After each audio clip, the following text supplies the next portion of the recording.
క్రియాశీలకమైన క్రైస్తవం, practical Christian life ఎలా ఉంటుందో మనం చాలాసార్లు చాలా వింటాం. ఇక్కడికి సంఘంకి వచ్చి వింటాం, యూట్యూబ్లో వింటాం, టీవీలో వింటాం కదా. వీళ్ళైతే కొన్ని మెసేజ్లు ఇక్కడి నుంచి ఎత్తుకెళ్ళి కూడా వింటాం. మంచి వినే స్వభావం ఉన్నవాళ్ళు భారతీయులు బాగా వింటాం. మరి ఎన్నింటిని గైకొంటాం, ఎన్నింటిని పాటిస్తాం? దేవుడు మెచ్చే క్రైస్తవం ఏంటంటే ఎంత పాటించారు అన్నది. తన వాక్యాన్ని పాటించేవాడే తన్ను ప్రేమించేవాడు అని చెప్పాడు ఆయన యోహాను సువార్తలో. దేవుణ్ణి మీరు ప్రేమిస్తున్నారనడానికి గుర్తు ఏమిటి? మీరు ఆయన ఆజ్ఞలను గైకొనాలి. ఎవరైతే ఆయన వాక్యాన్ని పాటిస్తారో వారే నిజంగా ఆయన్ని ప్రేమించిన వాళ్ళు. సో క్రైస్తవ విశ్వాసులు ఎప్పటికప్పుడు క్రాస్ చెక్ చేసుకోవాల్సింది, ఆత్మవిమర్శ చేసుకోవాల్సింది ఏమిటంటే, నేను ఎంత వింటున్నానో మీకు త్రాసు ఉంటుందా? ఓ పళ్ళెంలో ఏమేయాలి? ఎంత వింటున్నాను. ఇంకో పళ్ళెంలో ఎంత పాటిస్తున్నాను. ఈ రెండు సమానంగా ఉంటే మీరు ధన్యులు. ఈ వినడం బరువు పెరిగింది అనుకోండి, ఇది తేలిపోయింది అనుకోండి, మనకు శ్రమ. ఎందుకంటే క్రీస్తు న్యాయపీఠాన్ని మనం ఎదుర్కోవాలి. మనందరం కూడా జవాబుదారీలం. ఆయన జవాబు చెప్పాల్సిందే ఒక రోజున. ఎవడు తప్పించుకోవడానికి వీల్లేదు.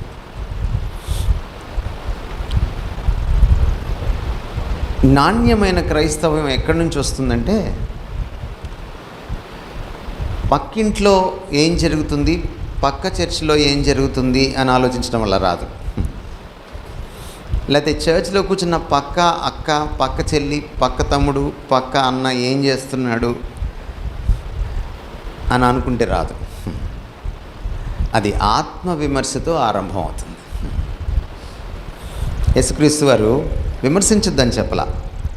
ఆయన ఏమన్నాడంటే, కాకపోతే నీ కంట్లో దూలం తీసుకున్నాక ఎదుటివాడి కంట్లో నలుసు తీయమన్నాడు.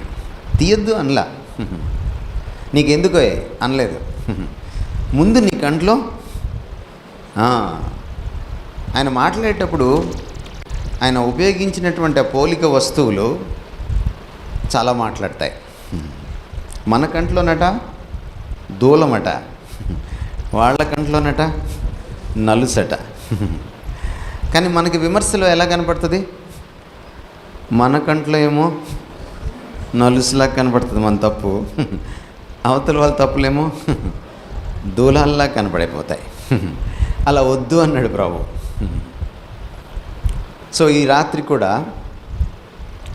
మనము నిజమైన క్రైస్తవ్యాన్ని ఎలాగా మనం జీవించగలం అన్న విషయాన్ని మనం కొంత విశ్లేషించుకోవడానికి మనం ప్రయత్నం చేద్దాం. ఈ సత్యవేద గ్రంథంలో ఒక అద్భుతమైన పుస్తకం ఉంది. 66 పుస్తకాల్లో దీనికి ఒక ప్రత్యేకత ఉంది. ఒక థియోలాజియన్ ఏమన్నాడంటే, ఈ పుస్తకాన్ని it is the క్యాథీడ్రల్ of Christian faith అన్నాడు. క్రైస్తవ విశ్వాసానికి ఇది రాజధాని లాంటిది, ఆధ్యాత్మిక రాజధాని అన్నాడు అన్నమాట. ఏమిటి ఆ పుస్తకం? రోమాపత్రిక. ఎందుకు రోమాపత్రికను మనం తీసుకోవాలి అంటే, కొత్త నిబంధనలో క్రైస్తవులు ఎలాగా అవ్వాలి, క్రైస్తవులుగా ఎలా ఉండాలి, ఈ రెండింటిలో పునాది వేసేది ఈ పుస్తకం అన్నమాట. నిజానికి పౌలు తన పత్రికల్లో ఈ పుస్తకాన్ని ముందు రాయలేదు. గలతీ పత్రిక రాసిన తర్వాత తెస్సలోనికేయుల పత్రిక రాసిన తర్వాత ఎప్పుడో రోమాపత్రిక రాశాడు. కానీ పౌలు పత్రికల్లో దీన్ని మొదట చేర్చారు. రాసేటప్పుడేమో ఎప్పుడో 4-5 పత్రికలు రాసేశాక, తను చాలా సుదూర ప్రయాణం చేసేశాక, తన పరిచర్యలో దాదాపు 70-80% అయిపోయే సమయంలో ఈ పుస్తకం రాశాడు. కానీ ఈ పుస్తకాన్ని ఎక్కడ పెట్టారు తీసుకొచ్చి? పౌలు పత్రికల్లో లేక పత్రికల్లో మొదటి పుస్తకంగా పెట్టారు. ఎందువల్ల? ఇది మన విశ్వాసానికి పునాది లాంటి పుస్తకం అన్నమాట. పునాది రాయి లాంటిది. ఈ పుస్తకం గొప్పతనం ఏమిటంటే, ఈ పుస్తకంలో 16 అధ్యాయాలు ఉంటే పౌలు 11 అధ్యాయాల్లో మన విశ్వాసం ఎలాంటిదో, మన రక్షణ ఎలాంటిదో అనే విషయం గురించి మాట్లాడతాడు. దాని పుట్టుపూర్వోత్తరాలు ఏంటి, దాని స్వభావ స్వరూపాలు ఏమిటి. చాలామందికి రక్షణ పొందామన్నటువంటి బలీయమైన నమ్మకం ఉంటుంది విశ్వాసులకి. మీ చర్చిలో కూడా చాలామందికి ఉంటుందని నా నమ్మకం. లేకపోతే మీరు ధన్యులు కాదు. కానీ చాలామందికి ఈ విశ్వాసం గురించినటువంటి లోతుపాతులు తెలియదు. తెలియాలంటే మీరు ఏ పుస్తకం చదవాలి? రోమాపత్రిక చదవాలి. ఈ విశ్వాసాన్ని నిజ జీవితంలోకి ట్రాన్స్లేట్ చేసుకోవాలి. అంటే ప్రభు పైన కేవలం విశ్వాసం ఉంటే సరిపోదు, అది నా జీవితంలో జీవించి చూపించాలి. అంటే మీరు పొందిన రక్షణ ఫలాలు మీ జీవితంలో కనపడాలి. రక్షణ పొందినవాడికి పొందనివాడికి, క్రైస్తవుడికి క్రైస్తవేతరుడికి, దేవుని బిడ్డలకు బయట బిడ్డలకు తేడా కనపడాలి. అంటే ముందు అవగాహన, ఎప్పుడైనా కూడా ముందు అవగాహన, తర్వాతే ఆచరణ. అర్థం కాకుండా ఆచరించడం సాధ్యం కాదు. అంచేత మొదటి 11 అధ్యాయాలన్నీ కూడా అంతా కూడా ఆయన ఏమని చెప్పుకుంటా వచ్చాడంటే, నీ రక్షణ నీకు ఎలా దొరికింది, అది ఎలాంటి రక్షణ, అది ఎంత ఉన్నతమైంది, గొప్పది, దాన్ని దేవుడు ఎలాగా మీకు వశం చేశాడు. విశ్వాసులకే రాస్తున్నాడు ఈయన ఈ పుస్తకాన్ని. ఆ తర్వాత 12వ అధ్యాయం నుంచి చివరికంట 16వ అధ్యాయం వరకు ఈ సత్యమంతా 11 అధ్యాయాల్లో మీరు నేర్చుకున్న సత్యం అంతా కూడా మీ నిజ క్రైస్తవ జీవితంలో ఎలాగా దాన్ని చూపించాలి, దాన్ని జీవించి చూపించాలి అన్న విషయాన్ని రాస్తున్నాడు. అందువల్ల నేను వెళ్ళిపోయిన తర్వాత కూడా రేపు రాత్రి మీకు ఒక హోంవర్క్ ఏంటంటే, ఎల్లుండి ఉదయం నుంచి మీరు ఏం చేయాలి? రోమాపత్రిక రోజుకో పేరా చదవాలి. అధ్యాయాలు చదివేయకండి. చిన్నప్పుడు అమ్మ ఎన్ని అధ్యాయాలు చదివితే అన్ని తాయిలాలు ఇస్తుంది, అది వేరు, అది సండే స్కూల్ లెవెల్. మనకు సరిపోదు అది. ఎంత తక్కువ చదివితే అంత ఎక్కువ అర్థం చేసుకోగలుగుతాం. రేపు పరీక్ష అనుకోండి, మీరు ఈరోజు పుస్తకం ఎలా చదువుతారు? ఒక 5 అధ్యాయాలు చదివేస్తారా ఏకదం, ఎప్పుడు చదవకుండా ఒక్కసారి? అర్థమైపోతుందా? మీరు ఎలా బట్టి పడతారు? లైను పేరా కదా. మరి ఈ టెక్స్ట్ బుక్ అన్నిటికంటే గొప్పదా? సో అలా చదవాలన్నమాట. బైబిల్ని చాలామంది ఇలా చదువుతారు, కానీ నేనేం చెప్తానంటే బైబిల్ని ఇలా చదవమంట, అంటే లోతుగా చదవాలి. సో మీకు హోంవర్క్ ఏమిటంటే, అంటే నేను వెళ్ళిపోయిన తర్వాత చెప్పిన విషయాలు మీరు జీవితంలోకి దాన్ని తెచ్చుకొని ఆచరించాలంటే రోమాపత్రిక చదివి తీరాలి. ఎంతమందికి ఇక్కడ చదవచ్చు? అంటే న్యూస్ పేపర్ చదివగలిగే చదువు వస్తే చాలు. న్యూస్ పేపర్ చదవగలను అంటే చదివేవాళ్ళు కాదు నేను అడుగుతుంది, చదవగలను అనేవాళ్ళు చేతులు ఎత్తారా? న్యూస్ పేపర్ చదవగలను అయితే గట్టిగా రైట్. చాలామంది చదివచ్చిన వాళ్ళు ఉన్నారు. ఇప్పుడు నేను రెండో ప్రశ్న అడుగుతున్నాను. బైబిల్ నేను ప్రతిదినం చాలా జాగ్రత్తగా చదువుతాను.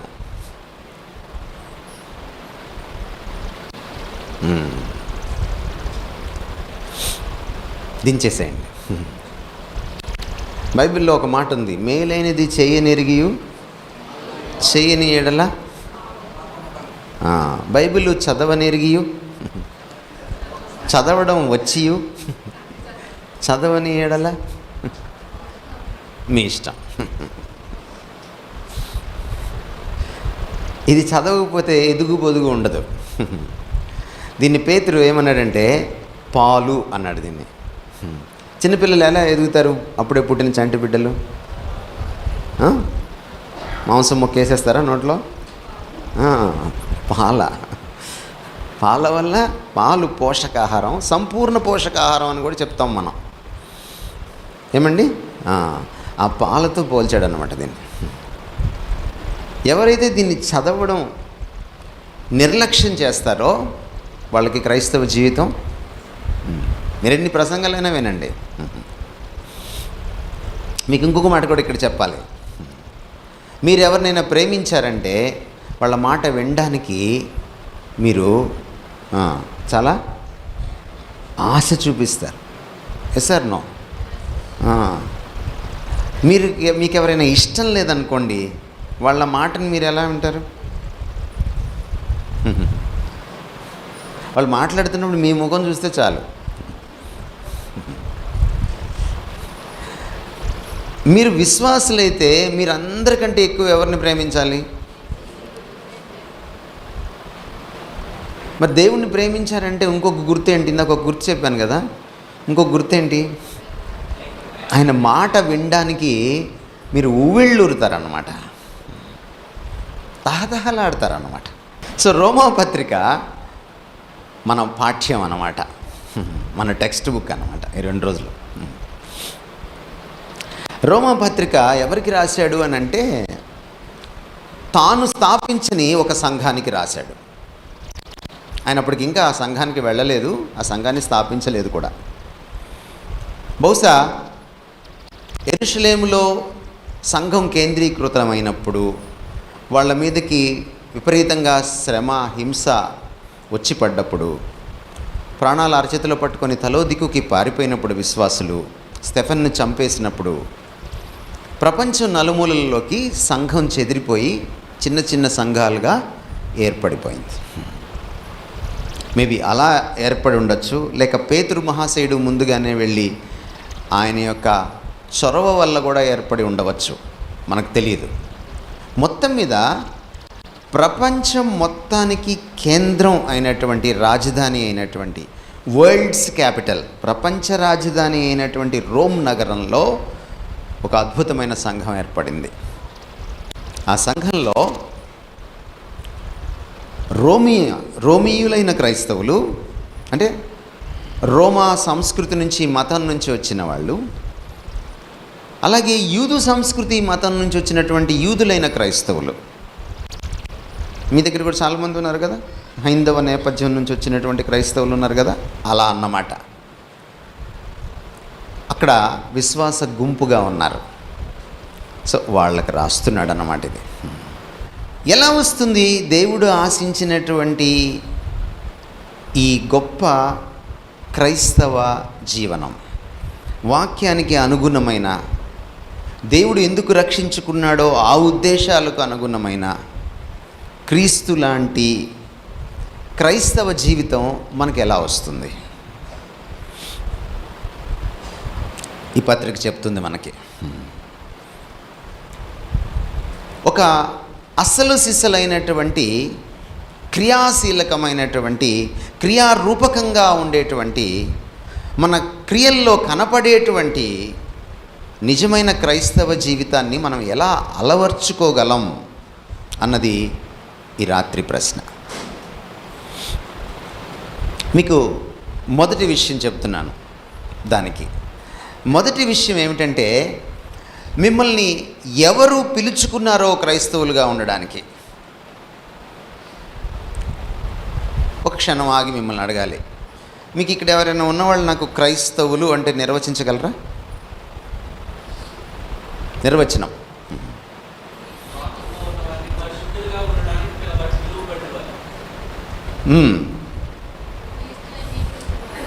క్రీస్తును అంగీకరించిన వాళ్ళు.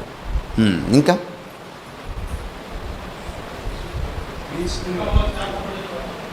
ఏమండి? సంఘంలో చేర్చబడిన వారు. మీకు ఎలా తెలుస్తుంది ముందు క్రైస్తవులు కాదు తెలియకుండా ఎలా చేరుస్తారు?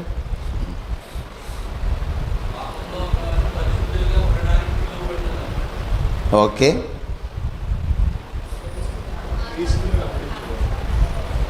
మనం ఏం చేస్తామంటే నేల విడిచి సాము చేయడం అని. ఎప్పుడైనా విన్నారా సామెత?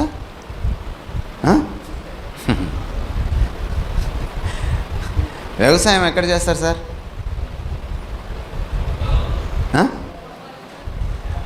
నేలలో చేస్తారా, నింగిలో చేస్తారా? ముందు ఎప్పుడైనా కూడా ఒక విషయం గురించి ఆలోచించేటప్పుడు ఆ పదాన్ని ఆలోచించాలి. ఈ పుస్తకంలో ఉందా క్రైస్తవులు అనే మాట? ఉందా ఈ పుస్తకంలో? లేదా? మీకు ఒక గొప్ప విషయం చెప్పనా? సనాతన ధర్మం అని చాలామంది చెప్పుకుంటున్నారే, మా మతం కంటే గొప్ప మతం లేదని చెప్పుకుంటున్నారే, వాళ్ళ పుస్తకాల్లో హిందూ అనే మాట లేదు. కానీ మీ ప్రామాణిక గ్రంథంలో క్రైస్తవులు అనే మాట ఉంది. ఎప్పుడుంది? వీళ్ళు ఫస్ట్ బ్యాచ్ ఏర్పడ్డారే అప్పుడే ఉంది, మధ్యలో వచ్చిన పేరేం కాదు. ఎవరిని క్రైస్తవులు అన్నారు? శిష్యుల్ని క్రైస్తవులు అన్నారు. ఎవరి శిష్యుల్ని క్రైస్తవులు అన్నారు? యేసుక్రీస్తు వారి శిష్యుల్ని క్రైస్తవులు అన్నారు. శిష్యుడు ఏం చేస్తాడు? శిష్యుడి పని ఏంటి?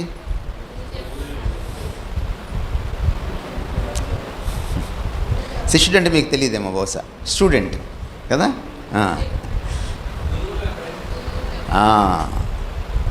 గురువు చెప్పింది చేస్తాడు, గురువు చేసేది చూసి స్ఫూర్తి పొందుతాడు, గురువులా ఉండడానికి ప్రయత్నిస్తాడు. అతడే శిష్యుడు. సో క్రైస్తవుడు ఎవరు? క్రీస్తు తత్వాన్ని పుణికిపుచ్చుకున్నవాడు క్రైస్తవుడు. అతను క్రైస్తవుడు. క్రీస్తు తత్వాన్ని పుణికిపుచ్చుకున్నటువంటి ఆమెను క్రైస్తవురాలు అంటాం. సో క్రైస్తవులు నిజమైన క్రైస్తవ జీవితాన్ని ఎలా జీవించాలన్నది ఈ రాత్రి ప్రశ్న. నెంబర్ 1 నేను మీకు ఇచ్చేది ఏమిటంటే, ఎవరైతే మిమ్మల్ని క్రైస్తవులుగా ఉండడానికి పిలుచుకున్నారో ఆయన్ని మొదట మీరు తెలుసుకోవాలి. ఇది మొదటి విషయం. మిమ్మల్ని పిలిచిన వాడిని మీరు తెలుసుకోవాలి, ఆయనతో పరిచయం చేసుకోవాలి. మీకు అందరికీ నరేంద్ర మోడీ గారు తెలుసా? తెలుసు. ఎలా తెలుసు? ఎప్పుడు ఆయనతో కలిసి టీ తాగారా?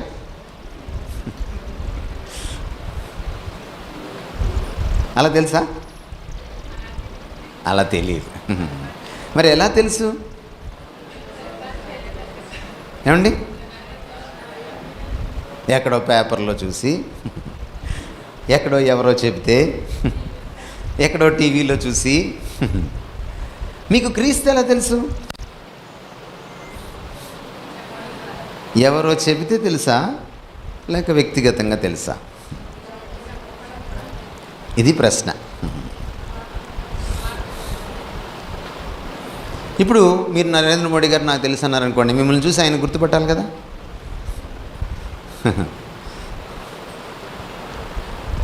అంచె దినంలో ప్రభు తీర్పు తీర్చేటప్పుడు 2 బ్యాచ్లు నిలబడ్డాయంట ఆయన దగ్గర. ఒకళ్ళని ఆయన గుర్తుపట్టలేదు. మీరెవరో నేను ఎరుగను. బహుశా అందులో ఉన్నాం అనుకోండి, మనకంటే దౌర్భాగ్యులు ఉంటారు. సంఘంలో నకిలీ విశ్వాసులు కూడా ఉంటారా? ఉండరా? ఉండరు అన్నారంటే మీరు చాలా పెద్ద భ్రమలో ఉన్నట్టే. గురుగులు గోధుమలు కలిసి ఉంటాయని చెప్పారు ప్రభు. మీ సంఘం ఏమన్నా అతీతంగా ఉంటుందా దానికి? ఏం ఉండదు. ప్రభు ఒక్కడికే తెలుసు అసలీ ఎవరో నకిలీ ఎవరో. సో మన క్రైస్తవ జీవనం యొక్క క్వాలిటీ, నాణ్యత, వాసి దేని మీద ఆధారపడుతుందమ్మా? క్రీస్తుని ఎరగడం మీద ఆధారపడుతుంది. 2వ పేతురు పత్రిక ఒకసారి చదవండి. తన మహిమను బట్టి, గుణాతిశయమును బట్టి మనలను పిలిచిన వాని గూర్చిన ఏ జ్ఞానం అండి? ఏమిటి అనుభవ జ్ఞానానికి జ్ఞానానికి ఏమిటి తేడా?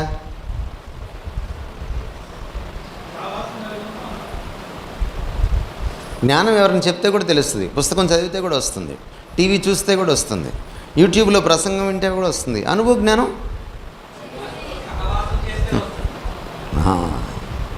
అది సాన్నిహిత్యంలోనే వస్తుంది, మరో విధంగా రాదు. ఎవరైతే మనల్ని పిలుచుకున్నారో ఆయనతో మనకేముండాలి? అనుభవ జ్ఞానం ఉండాలి.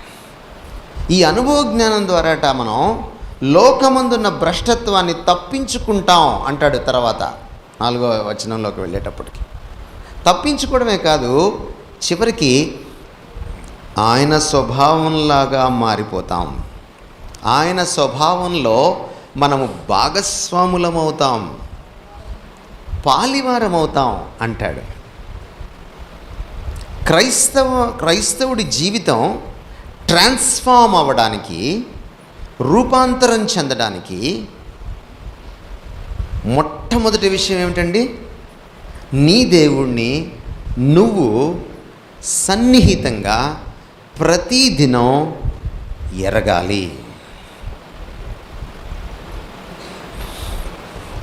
పౌలు రోమాపత్రికలో మొదటి 11వ అధ్యాయంలో దేవుడు ఎలాంటి వాడో అనేక సందర్భాల్లో మాట్లాడతాడు. 2వ అధ్యాయంలో ఆయన పక్షపాతం లేనివాడు అని మాట్లాడతాడు. 3వ అధ్యాయంలో ఆయన సత్యవంతుడు, న్యాయవంతుడు అని మాట్లాడతాడు. ఎందుకు చెప్తున్నాడు? దేవుడు ఎవరో తెలియకపోతే నేను ఆయన పిలుపుని అర్థం చేసుకోలేను. పిలవకుండా ఎక్కడైనా పిలుపు ఉంటుందా? మనకు అప్పుడప్పుడు ఆలాపన వస్తుంది కదా, ఎవరో పిలిచినట్టు. తీరా చూస్తే అక్కడ ఎవరు ఉండరు. అలా 10 సార్లు తలుపు తీసి చూస్తే ఎవరు లేరు అనుకోండి, వాయిసే వినపడుతుంది అనుకోండి, మనకి ఇంకా 108 పిలవాల్సి వస్తుంది కాసేపటికి. గుండె గుబేలమంటది. పిలిచిన వాడు లేకుండా పిలుపు లేదు. పిలిచిన వాడి వల్ల మీరు ఇక్కడికి వచ్చారు, ఈరోజు నా విశ్వాసులు అయ్యారు. కానీ ఆ కేకేసిన వాడు ఉన్నాడే, ఆయన్ని ప్రతిరోజు మీరు ఎరగాలి. మీకు ఒక చిన్న ఆలోచన ఇస్తాను నేను. బైబిల్లో యోబు గ్రంథం అని ఉంది తెలుసా? యోబు ఎప్పటివాడు?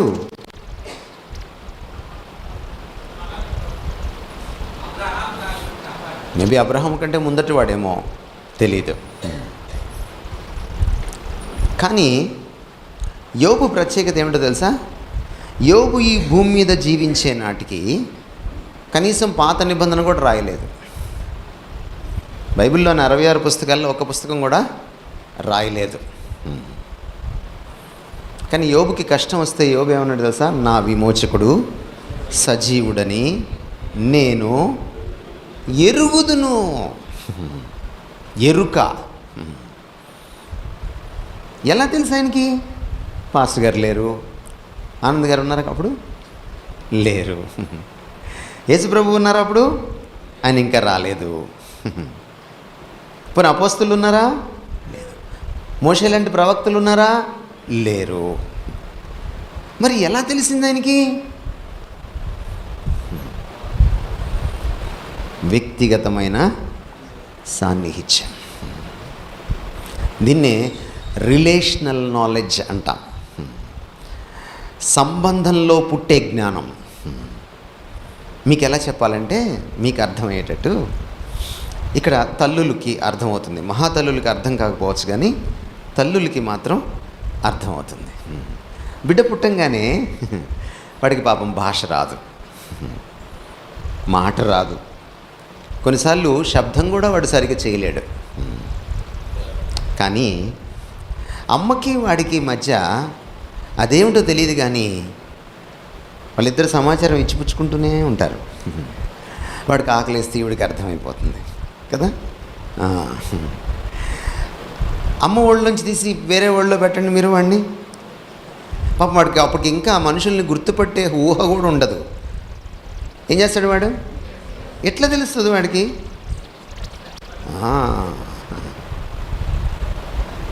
దేవుని సన్నిధిలో గడిపిన వాళ్ళకి అర్థమవుతుంది అన్నమాట. దేవుడికి విశ్వాసికి మధ్య ఒక అద్భుతమైనటువంటి కమ్యూనికేషన్ లైన్ నడుస్తుంది అన్నమాట, ప్రభు అయిన ఆత్మ ద్వారా. ఈ అనుభవంలోకి మీరు వచ్చినప్పుడు, అంటే ఆయన వచ్చినప్పుడు ఏదో ఎగిరికి అంతేస్తారని, భాషలతో మాట్లాడేస్తారని, గందరగోళం చేసేస్తారని చెప్పట్లేదు నేను. ఆయన ఒంట్లోకి వచ్చేస్తాడని చెప్పట్లేదు నేను. ఆయన ఎప్పుడు మీలోనే ఉన్నాడు, ఇప్పుడు కూడా ఆయన మీలోనే ఉన్నాడు.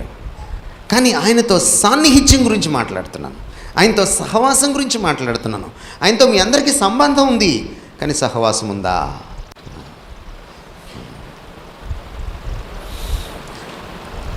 మొదటి యోహాను పత్రిక యోహాను ఎందుకు రాశాడు తెలుసా?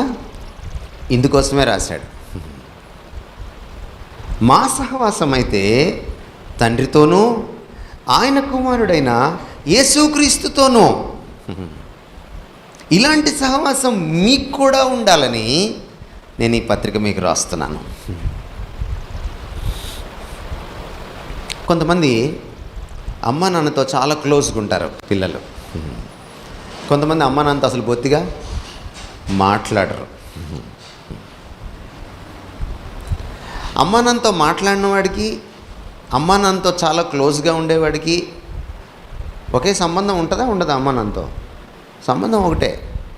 వీడికి అదే ఆస్తి ఇవ్వాలి, వాడికి అదే ఆస్తి ఇవ్వాలి, ఇద్దరికీ కొడుకే.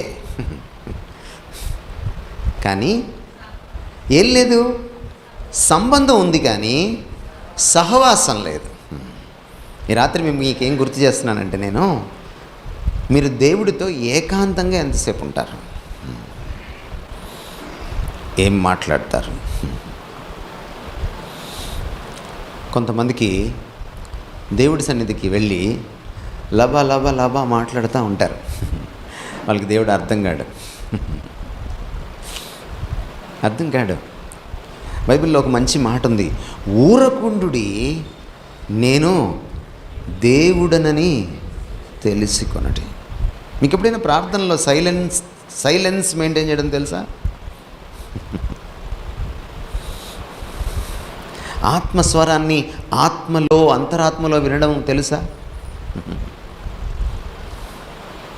మనం దేవుడి దగ్గరికి వెళ్ళి ఏం చేస్తామండి? మనకున్నటువంటి గొంతెమ్మ కోరికల చిట్టా ఒకటి ఉంటుంది. మనం డిమార్ట్కి కూడా అంత పెద్ద చిట్టా రాయం. ఆ చిట్టా ఆయన దగ్గర చదివేసి, చాలామందికి ప్రార్థన అంటే అలాంటి ఆలోచన అవగాహన ఉంది. కానీ ప్రార్థన అంటే అది కాదు. ప్రార్థన అంటే ఆయనతో కనెక్ట్ అయ్యేటువంటిది, ఆయన సన్నిధిని అనుభవించేటువంటి ఒక క్షేత్రం అది. మీరెక్కడ మోకాళ్ళు ఉంటే, ఎక్కడ ఆయన నామంలో ప్రార్థన చేస్తే అక్కడ ఆయన ఉంటాడు. అదే ఆయన చెప్పాడు. మత్తయి సువార్తలో చెప్పలేదా? చెప్పాడు ఆయన మాట. కనుక ప్రభువుతో సహవసించడం చాలా చాలా ప్రాముఖ్యమైంది. ఈ సహవసించేటప్పుడు మనకి వాక్యం యొక్క అక్కర వస్తుంది. లేకపోతే అపవాది ఏం చేస్తాడంటే దేవుడి స్వరాన్ని ఇమిటేట్ చేసి మాట్లాడతాడు. యేసుప్రభు దగ్గరికి వాడు వాక్యం తీసుకొచ్చినటువంటి గజదొంగవాడు.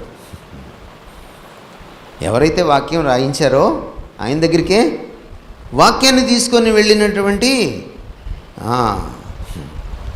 అంత జిత్తులు మారివాడు. నిన్ను నన్ను మోసగించడా? మోసగిస్తాడు.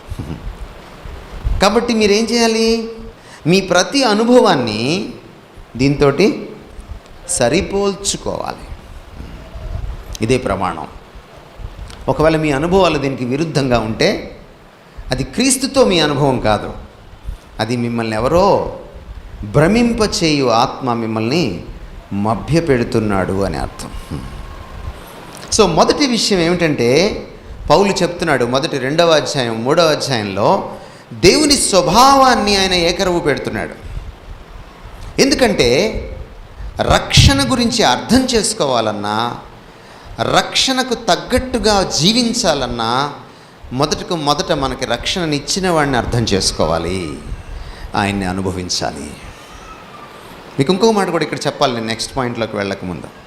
ప్రతిదినము మీరు దేవుణ్ణి అనుభవించట్లేదనుకోండి, ఆయనతో టచ్లో మీరు లేరనుకోండి, రక్షణ విలువ మీకు తెలియదు, రక్షణ ఫలాలు మీ జీవితంలో ఉండవు. ఎందుకంటే ఫలించాలంటే ఏముండాలండి? ఒక చెట్టు ఫలించాలంటే ఏముండాలి? జీవం ఉండాలి కదా. ఈ దేవుడు ఎవరు? ఈయనే జీవపు ఊట. ఈయన్ని ఎవరైతే అంటి పెట్టుకుంటారో వాళ్ళే రక్షణ ఫలాల్ని ఫలిస్తారు ఈ భూమిపైన, నిజమైన విశ్వాసులుగా జీవిస్తారు. సో మీకు చాలా నొక్కి చెప్తుంది నేను ఏంటంటే, మీరు ఏ సంఘానికి వస్తున్నారు, మీరు ఏం వింటున్నారు, ఇవన్నీ చాలా ప్రాముఖ్యమైన విషయాలే. మీరు ఎంతసేపు ఇక్కడ ప్రార్థనలు పెడితే ప్రార్థనల్లో మీరు ఏడ్చి ప్రార్థన చేస్తున్నారో అది కూడా ప్రాముఖ్యమైన విషయమే. మీరు ఎలా ఆయన్ని ఆరాధిస్తున్నారో అది కూడా ప్రాముఖ్యమైన విషయమే. కానీ అంతకు మించి ప్రాముఖ్యమైనది ఏమిటంటే, మీరు వ్యక్తిగతంగా ఆయనతో గడపాలి. అలా గడిపినప్పుడు ఆయన అనుభవ జ్ఞానం కోసం గడపాలి, ఆయన్ని అనుభవించడానికి గడపాలి. అప్పుడు మీ గొంతెమ్మ కోరికలు ఏమీ కూడా అక్కడ ఏకరువు పెట్టకూడదు. ప్రభువుని ఎరగాలి. ఉదయం కూడా నేను చెప్పాను, మోషే గొప్పతనం ఏమిటో తెలుసా? ఆయన కొండ మీదకి వెళ్ళినప్పుడల్లా ఆయన ఆశ ఏమిటో తెలుసా? అబ్బా, ఈసారి వెళ్ళినప్పుడు నాకు ఇది ఇస్తాడు, ఈసారి వెళ్ళినప్పుడు నాకు ఇది ఇస్తాడు. మోషేకి పెళ్ళయిందా? అయిందమ్మా. మోషేకి బిడ్డ ఉన్నాడా? ఉన్నాడు. మోషే ఎప్పుడైనా సరే దేవుడి సన్నిధిలోకి వెళ్ళినప్పుడు నా భార్యకి చేసి పెడతావా, నా బిడ్డకి చేసి పెడతావా అని ఎప్పుడైనా అడిగాడా? ఆయన అడిగితే ఎవరి కోసం అడిగాడు? ఇశ్రాయేలు జాతి కోసం అడిగాడు. ఎక్కడైనా కనపడతాడు ఇలాంటి నిస్వార్థమైన నాయకుడు మీకు? ఎప్పుడైనా తన సొంత విషయాల గురించిన కోరికలు ఆయన కోరినట్టు మీరు చూసారా?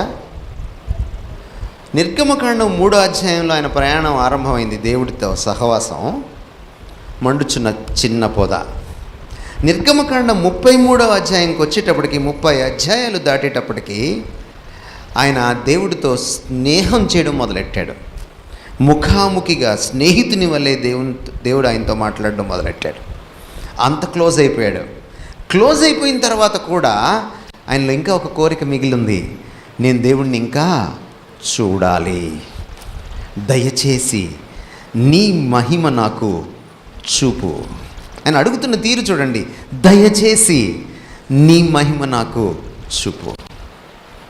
అదే సందర్భం మీరు చదివితే దేవుడు నేను మీతో రానంటాడు. ఇశ్రాయేలు యొక్క అవిధేయతను బట్టి ఆయన పాదాలు పట్టుకొని గోజాడతాడు, నువ్వు మాతో రాకపోతే ఎలాగా? నీ సన్నిధి నాకు కావాలి, మాకు కావాలి. 6 లక్షల మంది ఇశ్రాయేలుని నడిపిస్తున్నాడు ఆ సమయానికి మోషే. దేని గురించిన కాంక్ష అండి? దేవుని యొక్క మహిమాస్వరూపాన్ని చూడాలన్న కాంక్ష, దేవుని సన్నిధిని అనుభవించాలన్న కాంక్ష. ఒకవేళ ఇది ఇక్కడ కూర్చున్న వారికి లేదనుకోండి, ఆ ప్రభువునే అడగండి, అయ్యా నిన్ను చూడాలన్న కాంక్ష లేనంత మొద్దుబారిన తనంలోకి వెళ్ళిపోయాను నేను, నన్ను పగులుగొట్టావు. చూడండి, మీ జీవితాలు మారడం మొదలెడతాయి. ఈరోజు క్రైస్తవంలో ఈ వ్యక్తిగత అనుభవం లేదు. ప్రభువుతో వ్యక్తిగత అనుభవం ఉన్నవాళ్ళు వంటగదిలో ఉల్లిపాయలు కోసేటప్పుడు కూడా ఆయనతో మాట్లాడతారు.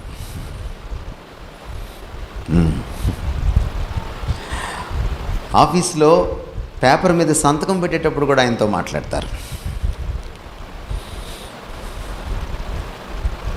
మధ్యాహ్నం టిఫిన్ బాక్స్ ఓపెన్ చేసుకొని నా భార్య ఏం కూర పెట్టిందని భోంచేసేటప్పుడు కూడా ఆయనతో సంభాషిస్తారు. బస్సులో కూర్చొని దిక్కులు చూస్తా రోడ్డు మీద ఆఫీస్కి వెళ్ళేటప్పుడు కూడా ఆయనతో సంభాషిస్తారు. ఇది నిత్య సహవాసం. రెండవది ఏమిటంటే, మనము దేవుడికి సంబంధించిన వాళ్ళం. ఇక్కడ కూర్చున్న విశ్వాసులంతా కూడా ఎవరంటే దేవునికి సంబంధించిన వాళ్ళు, మరి దేనికి సంబంధించని వాళ్ళు.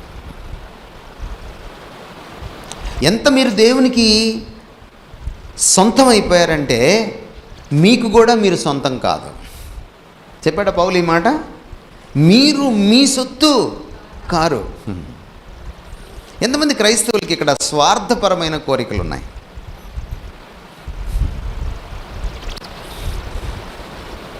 మీరు మీ సొత్తు కానప్పుడు మీకు ఎట్లా ఉంటుండే కోరికలు? మనం ఎంత గొప్ప క్రైస్తవులం అంటే మన సొత్తు మనకు కావాలి, పక్కనోడి సొత్తు కూడా మనకే కావాలి. సత్యవేదం ఏం చెప్తుందంటే అసలు మీరు మీ సొత్తు కారు. మరి ఎవరు సొత్తు అయ్యారు? మీరు క్రీస్తు సొత్తు అయ్యారు. ఎలాగయ్యారు? కోట్లు ఇచ్చి కొన్నాడా? ప్రాణం ఇచ్చి కొన్నాడు. ప్రాణం పెట్టాడు. దేవుడు మిమ్మల్ని కొనడానికి సాక్షాత్తు తన సొంత ప్రాణాన్ని పెట్టాడు. మీరు ఎంత విలువైన వాళ్ళంటే దేవుడి ప్రాణం ఎంత విలువైందో అంత విలువైన వాళ్ళు మీరు. రక్షణ ఫలాలు మీ జీవితంలో చూడాలంటే ఇది రెండో విషయం. You must realize that you belong to God and God alone. అదే ఈ పత్రికలో చెప్తాడు. 8వ అధ్యాయం మీరు చదివితే మనం ఎంతగా ఆయనతో పెనవేసుకుపోయామంటే మన బంధం శ్రమైన, హింసైన, కరువైన, వస్త్రహీనతైన, ఖడ్గమైన, మరణమైన మనల్ని ఆయన నుంచి ఎడబాపలేదు. తల్లి నుంచి బిడ్డను వేరు చేయగలమేమో, కానీ క్రీస్తు నుంచి ఆయన విశ్వాసిని వేరు చేయలేం. ఇది మీరు రియలైజ్ అవుతున్నారా ఈ సత్యాన్ని? మీరు ప్రతిదినము నేను నా వాణ్ణి కాదు, నేను నా దాన్ని కాదు, నేను నీ దాన్ని, నీ వాణ్ణి అని చెప్పుకుంటారా ఆయన సన్నిధిలో?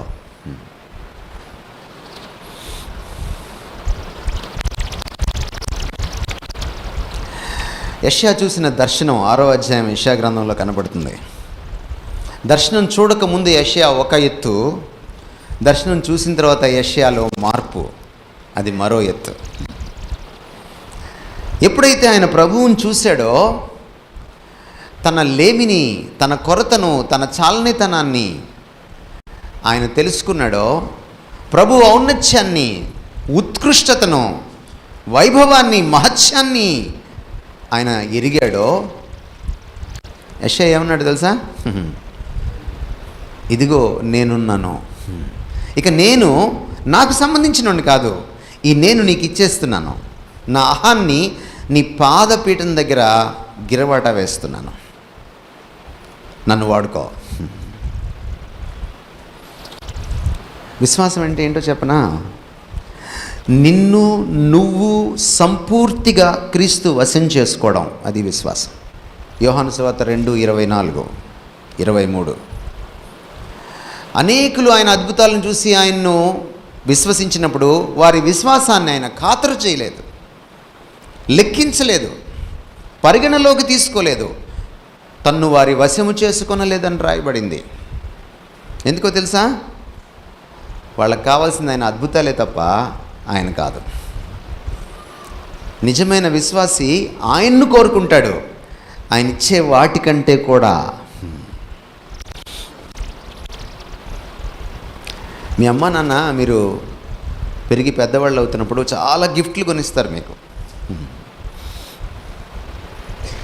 ప్రశ్న ఏంటంటే, నువ్వు మంచి కూతురువా మంచి కొడుకువా తెలుసుకోవాలంటే అమ్మ నాన్నలు నీకు బైకు, లేకపోతే సెల్ ఫోను, లేకపోతే ఐప్యాడు, లేకపోతే ఒక మంచి చీర, లేకపోతే ఒక మంచి డ్రెస్సు, లేకపోతే ఇంకేదో నీకు కొనిచ్చేటప్పుడు వాటికంటే ఎక్కువగా మీ అమ్మ నాన్నని ప్రేమిస్తావా నువ్వు? అది ప్రశ్న. అది ఎలా తెలుస్తుంది? బాగా ప్రతి ఏడాది కొనిచ్చి మీకు అమ్మా నాన్నలు ఒక 2-3 ఏళ్ళు కొనియడం మానేశారనుకోండి, తెలిసిపోద్ది మీ సంగతి. అప్పుడప్పుడు దేవుడు ఆశీర్వాదాలు ఇవ్వడు. ఎందుకు ఇవ్వడో తెలుసా? అందుకే మీరు ఆశీర్వాదాలను ప్రేమిస్తున్నారా, ఆశీర్వాద కర్తను ప్రేమిస్తున్నారా మీకు తెలియజేయడానికి. ఆయనకు తెలుసు, ఎలాగో మీ హృదయం ఆయనకు బాగా తెలుసు. ఆయన పరీక్షించి తెలుసుకోవాల్సినంత అవసరం అగత్యం ఆయనకు పట్టలేదు, ఆయన సర్వజ్ఞుడు కనుక. కానీ నీ గురించి నీకు తెలియదు చాలాసార్లు. అది నీకు తెలియ చెప్పడానికి ఆయన కొన్నిసార్లు నీ జీవితంలోకి శ్రమలు కష్టాలు తీసుకొస్తాడు. Whether you truly love God or not, దేవుడిని నువ్వు నిజంగా ప్రేమిస్తున్నావా లేదా? బిలాంగింగ్నెస్, నేను ఎవరి వాణ్ణి అన్నది నాకు గుర్తింపునిస్తుందండి. మన దేశంలో మీకు తెలుసు కదా, మన దేశంలో గుర్తింపు తెచ్చే విషయాలేంటి? మనం రోడ్డు మీదకి వెళ్ళంగానే ఫస్ట్ మన పేరు అడుగుతారు, తర్వాత ఏం అడుగుతారు? అమ్మా నాన్నల గురించి అడుగుతారు, తర్వాత ఏం అడుగుతారు? ఏం చేస్తున్నారు అంటారు. నెమ్మదిగా ఎక్కడికి వస్తారు? ఏ ఊరు అంటారు. ఆఖరుగా ఆ ఊర్లో ఎక్కడా అంటారు. ఎందుకని? నేను ఎక్కడుంటానో వాళ్ళకెందుకు? ఎక్కడుంటావో చెబితే భారతదేశంలో నువ్వు ఏ కులమో చెప్పచ్చు. ఇప్పుడు ఇంకా దౌర్భాగ్యం వచ్చింది, ఏ చర్చికి వెళ్తావో చెబితే నీ కులం ఏంటో తెలిసిపోతుంది.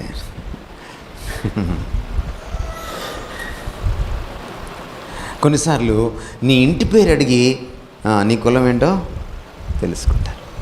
కానీ క్రైస్తవుల గుర్తింపు కులంలో లేదు. ఈ భారతదేశంలో అసేతు హిమాచలం, కాశ్మీర్ నుంచి కన్యాకుమారి వరకు నేను ఎవరినైనా ఛాలెంజ్ చేస్తా, వాడి కులాన్ని వాడు నిరూపించగలిగితే సైంటిఫిక్గా, నేను ఇంకా క్రైస్తవ్యాన్ని వదిలేసి వెళ్ళిపోతా. ఇది ఒక దరిద్రం, మన దేశానికి పట్టిన చీడ. కానీ ఇంకా చాలామంది క్రైస్తవులు వాళ్ళ గుర్తింపు కులంలో వెతుక్కుంటున్నారు. కులంలో లేదు బలం. గుర్తింపు ఎక్కడుంది? ఎందుకో, ఎందుకంటే ఆయన రక్తం ఇచ్చి ప్రాణం ఇచ్చి కొనుక్కున్నాడు. నేను క్రీస్తు వాడను, నేను క్రీస్తు దానను. ఎప్పుడైతే ఈ ఎరుకలో నువ్వు జీవిస్తావో, నువ్వు ఆయనలాగా జీవిస్తావు, ఆయనకు తగ్గట్టుగా జీవిస్తావు. మిమ్మల్ని పిలిచిన పిలుపుకు తగ్గట్టుగా మీరు ప్రవర్తించాలి, మసలుకోవాలి, జీవించాలి అని పౌలు తన పత్రికలో రాశాడు. Walk worthy of your calling. ఇది రెండవది. ఈ రాత్రికి మీరే ఆత్మవిమర్శ చేసుకోండి. మీ గుర్తింపు, మీ మూలాలు ఎక్కడున్నాయని మీరు అనుకుంటున్నారు? ఫిలిప్పీ పత్రిక ఒకసారి చదవండి కావాలంటే. మీకంటే ఎక్కువ కులమే ఉంది పౌలుకి, మీకంటే ఎక్కువ గోత్రాలే ఉన్నాయి ఆయనకి, మీకంటే ఎక్కువ నిష్ఠాగరిష్టత ఉంది ఆయనకి, మీకంటే ఎక్కువ విశ్వాసం ఉంది ఆయనకి, మీకంటే ఎక్కువ మంచి క్యారెక్టర్ ఉంది ఆయనకి, మీకంటే ఎక్కువ భక్తి ప్రపత్తులు ఉన్నాయి ఆయనకి. ఇవన్నీ చెప్పిన తర్వాత ఆయన ఏమన్నాడంటే, వాటన్నిటిని పెంటతో సమానంగా ఎంచుకుంటున్నాను అన్నాడు. ఇక్కడ కూర్చున్న వాళ్ళు ఎంతమంది మీ బ్యాక్గ్రౌండ్ని క్రీస్తుతో పోల్చుకొని పెంటతో సమానంగా ఎంచుకునే వాళ్ళు ఉన్నారు ఈ రాత్రి? సార్, నా కులాన్ని నేను పెంటతో సమానంగా ఎంచుకుంటున్నాను, క్రీస్తు ముందు నా కులం పెంట అనేవాళ్ళు ఎంతమంది ఉన్నారు? And if you don't come to that point, I tell you this night that you are not of Christ. నువ్వు క్రీస్తు వాడవు, క్రీస్తు దానవు కాదు. నేను ఎవరి వాడిని, ఎవరి దాన్ని అన్న ఎరుకను బట్టే నా ప్రవర్తన ఉంటుంది. ప్రాక్టికల్ క్రిస్టియానిటీకి ఇది రెండో విషయం. అందుకని ఆయన చెప్పుకుంటూ వచ్చాడు 11 అధ్యాయాలు. You are of Christ. మీరు క్రీస్తు వారు, మీరు క్రీస్తులో ఉన్నవారు. క్రీస్తు మీకు ఇది ఇచ్చాడు, క్రీస్తులో మీకు ఇవి దొరికాయి. మీరు పౌలు పత్రికలు చదవండి, దాదాపు 13 పత్రికలు రాశాడు ఆయన. ప్రతి పత్రికలో కూడా క్రీస్తుతో ముడిపెడతాడు క్రైస్తవ జీవితాన్ని. క్రైస్తవం నుంచి క్రీస్తుని తీసేయండి, క్రైస్తవం శూన్యం. వేరే మతాల నుంచి ఒక దేవుణ్ణి తీసేయండి, అయినా ఆ మతం ఉంటుంది. ఎందుకో తెలుసా? ఆ రాత్రి ఇంకో దేవుణ్ణి తెచ్చుకుంటుంది.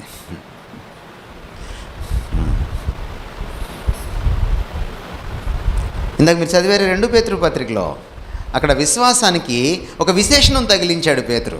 విశేషణం అంటే ముందు తగిలిస్తాం అన్నమాట, లక్షణం అన్నమాట. గోవు నామవాచకం, దానికి ముందు తెల్ల గోవు లేకపోతే తెల్ల ఆవు. తెల్ల ఏంటి? విశేషణం అన్నమాట. మీ విశ్వాసానికి విశేషణం తగిలించాడు చూడండి ఆయన. అమూల్యమైన విశ్వాసం అంటున్నాడు దాన్ని. ఎందుకంటే అమూల్యమైన విశ్వాసం, క్రీస్తు యేసును బట్టి, దేవుణ్ణి బట్టి, ఆయన నీతిని బట్టి మీ విశ్వాసం అమూల్యమైంది. నువ్వు ఎవరి దానివి, ఎవడివాడివి అన్నది నీ జీవితంలో నువ్వు జీవించే తీరుని ప్రభావితం చేస్తుంది. ఆ ఎరుకలో నేను జీవించాలి. ఈ దేశంలో ఒక కారు వెళ్తుంటే వెనక కులం పేరు రాస్తారు, ఒక బైక్ వెళ్తుంటే వెనక కులం పేరు రాస్తారు. కానీ అంత గర్వంగా, అంత అతిశయంగా నువ్వు ప్రతిదినం క్రీస్తు ఎరుకలో బ్రతుకుతావా? And that changes your Christian life.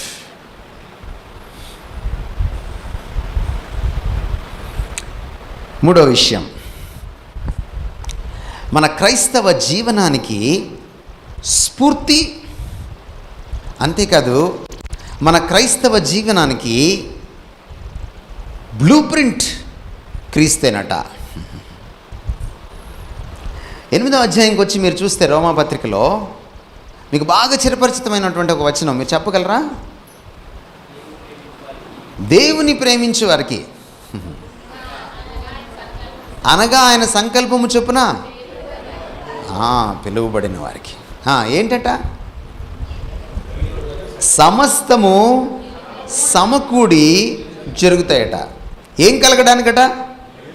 మేలు కలగడానికి. మనకు ఒక అద్భుతమైనటువంటి అలవాటు ఉంది క్రైస్తవులకి. మేలు, ఆశీర్వాదం, మంచి, దీవెన అనగానే అక్కడ ఆగిపోతాం, ఇంకా వేరే చదవం మనం. ఈ వచనాన్ని ఎన్ని సందర్భాల్లో ఎడాపెడా వాడేసి ఉంటారు మీరు. కానీ వెంటనే ఏముంటుందంటే ఆ మేలు ఏమిటో ఉంటుంది. మీకు తెలుసా ఆ మేలు ఏమిటో? మేలు కలుగుడు కంటే మీకేంటో తెలుసా? మీ దృష్టిలో మేలు కలగడం అంటే ఏంటి? మనకి పెళ్ళి అవ్వడం, మన అమ్మాయికి డాక్టర్ సీట్ రావడం. వచ్చి నన్ను వాడలేదా మీరు? ఎవరినో తప్పుడు బోధకులు ఎక్కడో నిన్నుకున్నారండి, ఇక్కడే చాలామంది ఉంటారు. విశ్వాసుల్లోనే ఉంటారు వాళ్ళు, ప్రసంగికులు అవ్వక్కర్లే వాళ్ళు. ఎడపెడ వాడేస్తాం వాక్యాన్ని. కానీ ఆ మేలేమిటో 2 వచనాలని 28, 29 కలిపి చదివితే ఉంటుంది. క్రీస్తు సారూప్యతలోకి ఎదగడమే ఆ మేలు. క్రైస్తవుడి మేలేంటో తెలుసా? క్రీస్తులాగా మార్చబడ్డం. ఇది మూడో విషయం. రక్షణ ఫలాలు నాలో కనపడాలంటే నేను క్రీస్తుని ఎరగాలి మొదట. రెండవది, నేను క్రీస్తు వాడను అన్న ఎరుకలో బ్రతకాలి. మూడవది, నా గురంతా క్రీస్తు మీద ఉండాలి. క్రీస్తుని గురిగా పెట్టుకొని, క్రీస్తుని నా ముందు నమూనాగా పెట్టుకొని ఆయనలాగా మారడమే నా గోల్, నా గురి. రక్షణ గురించి మాట్లాడుతూ 8వ అధ్యాయంకి వచ్చేటప్పటికి అప్పటికే రక్షణ గురించి అనేకమైన అద్భుతమైన విషయాలు మాట్లాడి ఆయన రక్షణలో ఉన్నటువంటి 3 దశల గురించి మాట్లాడతాడు పౌలు. 6వ అధ్యాయం, 7వ అధ్యాయం, 8వ అధ్యాయం మీరు ఎప్పుడు చదివినా కలిపి చదవండి, లేకపోతే మీకు అర్థం కాదు రోమాపత్రిక. 6వ అధ్యాయం, 7వ అధ్యాయం, 8వ అధ్యాయం కలిపి చదివితే రక్షణలో ఉన్నటువంటి 3 దశల గురించి మాట్లాడతాడు ఆయన. ఏమిటి 3 దశలు? మొదటి దశ దేవుడు నీ పాపాలు కొట్టేయడం.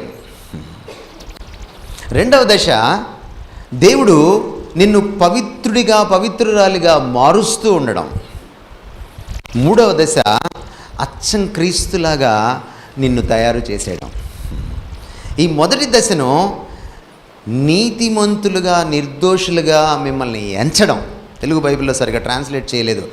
నీతిమంతులుగా తీర్చెను అని ఉంది. తీర్చడం కాదు, అది ఎంచెను అని ఉండాలి, పరిగణించెను అని ఉండాలి. నిజానికి మనమందరం కూడా పాపులమే. నిజానికి మనమందరం పాపులమైనప్పటికీ కూడా మనం ప్రభువులోకి వచ్చినప్పుడు, మన విశ్వాసం ఆయన మీద పెట్టినప్పుడు, మనం పశ్చాత్తాపడి ఆయన రక్తంలో మనల్ని కడుక్కున్నప్పుడు ఆయన మన మీద, మనం పాపులమైనప్పటికీ పాపులు కానట్టుగా మనల్ని చూస్తాడన్నమాట. నిర్దోషులుగా మార్చడు, కానీ నిర్దోషులుగా ముద్ర వేస్తాడు, కేసు ఎత్తి వేస్తాడు అంతే. కోర్టులో కేసు ఎట్టు కొట్టేస్తారు? ఈయన హంతకుడు కాడు అన్నాడు జడ్జి గారు. ఏమంటాడు? ఈయన మీద మోపిన నేరాలు నిరూపించబడలేదు కనుక, ప్రాసిక్యూషన్ వారు నిరూపించలేకపోయారు కనుక కేసు కొట్టేస్తున్నాను అంటాడు తప్ప, ఈయన హంతకుడు నాకు బాగా తెలుసు ఇతని గురించి అని ఆయన చెప్పడు జడ్జి గారు. అదన్నమాట మొదటి దశ. అప్పటికి ఇంకా మనం పరిశుద్ధులం అయిపోలా, పరిశుద్ధులుగా చూడడం మొదలెట్టాడు అంతే. పాపం చేసిన వాళ్ళని పాపము చేయునట్టుగా యేసు ప్రభువులోంచి, ఆయన శిలువ రక్తములోంచి మనల్ని చూడడం మొదలెట్టాడు. 2వ దశ శాంక్టిఫికేషన్. అంటే మనల్ని పవిత్రపరుస్తూ పవిత్రపరుస్తూ పవిత్రపరుస్తూ మనం చచ్చేదాకా, మనం మారుమనసు పొందిన దగ్గర నుంచి మనం మరణించేదాకా ఆయన మనల్ని మారుస్తూ వెళ్తాడు. ఇది శాంక్టిఫికేషన్, పవిత్రీకరణ. ఈ 2వ దశలో మన క్రైస్తవ జీవనం ఉంటుంది. 3వ దశ మహిమాన్వితులుగా మనల్ని చేయడం, మహిమపరచడం, అంటే ఆయనలాగా పూర్తిగా మార్చేసుకోవడం. ఈ 2వ దశ ఉంది చూసారా? ఈ 2వ దశ గోల్, గురి. ఈ 2వ దశ దేనికట? అంతిమంగా మనల్ని క్రీస్తులాగా మార్చడం కోసం. అదే చెప్తున్నాడు 8వ అధ్యాయం 28, 29 వచనాల్లో. కాబట్టి క్రైస్తవులకి ఉండాల్సినటువంటి మరొక విషయం ఏమిటంటే, క్రీస్తు కదా నా మాదిరి, క్రీస్తు కదా నా దృష్టి ఆయన మీద పెట్టాలి కదా, నా గురి అని అనుకోవాలి. కాబట్టి నీ గురి, నీ మాదిరి ఆయనే అవ్వాలి. Your focus and your blue print. నేను ఎంత క్రైస్తవుడిగా జీవించాలి? క్రీస్తు అంత క్రైస్తవుడిగా జీవించాలి. ఒకవేళ ఇంకా ప్రాక్టికల్గా అడిగితే, నేను ఎంత పరిశుద్ధంగా జీవించాలి? క్రీస్తు అంత పరిశుద్ధంగా జీవించాలి. నేను ఎంత ప్రేమించాలి? క్రీస్తు ప్రేమించినంత ప్రేమించాలి. నేను ఎంత క్షమించాలి? క్రీస్తు క్షమించినట్టు క్షమించాలి. అర్థమవుతుందండి మీకు నేనేం చెప్తున్నానో? మీకు ముందే చెప్పాను నేను ఆరంభంలోనే, క్రైస్తవం అంటే క్రీస్తును పుణికిపుచ్చుకోవడం, క్రీస్తు స్వభావాన్ని పుణికిపుచ్చుకోవడం. ఎప్పుడైతే నీ గురి, నీ మాదిరి క్రీస్తు అవుతాడో, ప్రతిదినం నువ్వు మారడం మొదలెడతావు. చాలామంది క్రైస్తవులు ఎలా బ్రతుకుతారంటే, గోడ మీద రాసుకుంటారు, ఈ చేయకూడదు, ఈ చేయకూడదు, ఈ చేయకూడదు, ఈ చేయకూడదు, టిక్కు కొట్టుకుంటూ ఉంటారు. ఈరోజు చేయలేదు, ఈరోజు చేయలేదు, బాగుంది, నేను బాగున్నాను. మీరు రొట్టెలో ద్రాక్షరసంలో చేయి వేస్తారు కదా, విశ్వాసులు ఉంటుంది కదా మీకు. అప్పుడు మీరేం చేస్తారు? ఇదిగో ఇదే టిక్ చేసుకుంటారనమాట.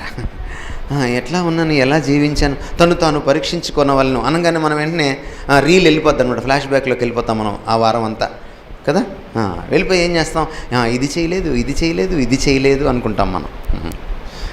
కానీ పాపం ఏదో చెయ్యకపోవడం వల్ల మాత్రమే అంటుకోదు. కొన్ని చేయాల్సినవి చేయకపోవడం వల్ల కూడా అంటుకుంటుంది. కొన్ని చేయడం వల్ల మాత్రమే అంటుకోదు అది. ఆజ్ఞలన్నిటిలో ప్రధాన ఆజ్ఞ ఏమిటి అని అంటే ప్రభు ఏం చెప్పాడు? నీ దేవుణ్ణి నీ పూర్ణ తత్వంతో ప్రేమించాలి. అది ఆత్మైనా, హృదయమైనా, వివేకమైన, బలమైనా సరే పూర్ణ తత్వంతో ప్రేమించాలి. ఎవరైనా ఉన్నారు ఇక్కడ? లేచి నిలబడతారా? నేను నా దేవుణ్ణి పూర్ణతత్వంతో ప్రేమించాను.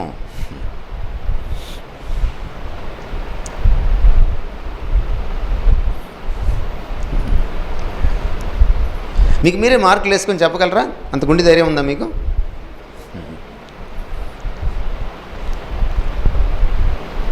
ఈ మధ్యలో మీరు దేన్ని కూడా ఆయన కంటే లేక ఆయనలాగా ప్రేమించి ఉండకూడదు. క్రైస్తవానికి గీటురాయి అదే. ఒకవేళ ఆయన్ని పూర్ణతత్వంతో ప్రేమించలేకపోయారనుకోండి, మీరు పాపం చేసినట్ట కాదా? ఎస్, థియాలజీలో దీన్ని సిన్స్ ఆఫ్ ఒమిషన్ అంటాం. చేయవలసినవి చేయకపోవడం కూడా పాపమే. చేయకూడనివి చేయడం వల్ల మాత్రమే పాపం రాదు.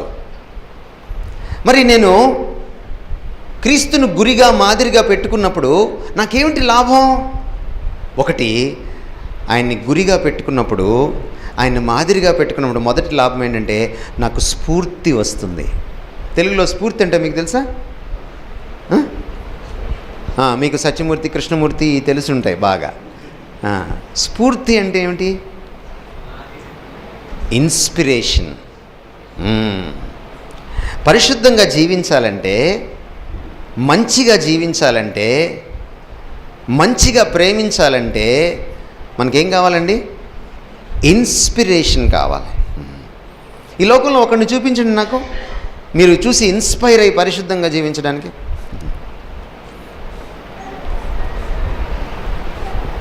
జీరో. ఒక్క క్రీస్తు తప్ప. లోకమంతా అవినీతిలో జీవిస్తుంటే ఆ లోకం మధ్యలో మీరొక్కళ్ళే పోరాటం చేస్తూ లోకానికి ఎదురీదుతూ నీతిగా జీవించాలంటే మీకేం కావాలి? స్ఫూర్తి కావాలి. లోకమంతా ఏం చేస్తుంటుంది? మీరు నీతిగా జీవించినప్పుడు చాలేవమ్మా అంటుంది. లోకం ఎప్పుడు ఎంకరేజ్ చేయదు. లోకంతో ఒక చిక్కు ఏంటో చెప్పనా? మీరు సరిగా జీవించలేదనుకో, ముందు నువ్వు జీవించు అంటుంది లోకం. అప్పుడు చెబుతూ కానీ నాకు అంటుంది. నువ్వు సరిగా జీవించావనుకోండి, చాలే అంటుంది మళ్ళీ లోకం. అది ఎప్పుడు నిన్ను లాగిపడేయడానికే తప్ప, నువ్వు నిలబడిన నీ కాళ్ళ కింద కార్పెట్ లాగేస్తే ఏమవుతావు? నువ్వు పడిపోతావు. కార్పెట్ లాగేది లోకం, నేను నిలబెట్టేవాడు క్రీస్తు. అందుకని హెబ్రీ గ్రంథకర్త ఏమన్నాడు? యేసు వైపు చూచుచు సులభంగా చిక్కులు పెట్టు పాపము నుంచి మీరు తప్పించుకోండి అని చెప్తున్నాడు.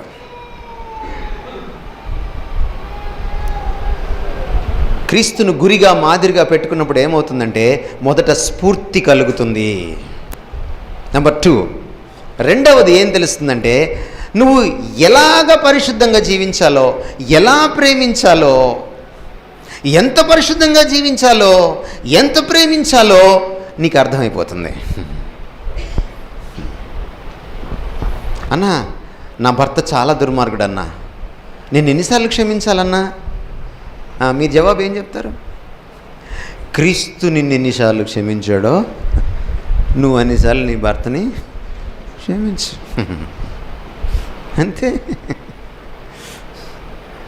అన్న, నేను టీవీ చూడను, నేను సినిమా చూడను, నేను సిగరెట్ తాగను, నేను బూతులు ఆడను, ఇంకా ఎంత పరిశుద్ధంగా జీవించాలన్నా? నేను ఇంకా పరిశుద్ధంగా జీవించాలి. ఎంత పరిశుద్ధంగా అన్నా? ఇంకా అంటే ఎంత? క్రీస్తంతా. క్రీస్తు లాంటి చూపు, క్రీస్తు లాంటి ఆలోచన, క్రీస్తు లాంటి కోరికలు, క్రీస్తు లాంటి మనస్సు, క్రీస్తు లాంటి సంబంధం, క్రీస్తు లాంటి స్పర్శ, క్రీస్తు లాంటి ఉద్దేశాలు,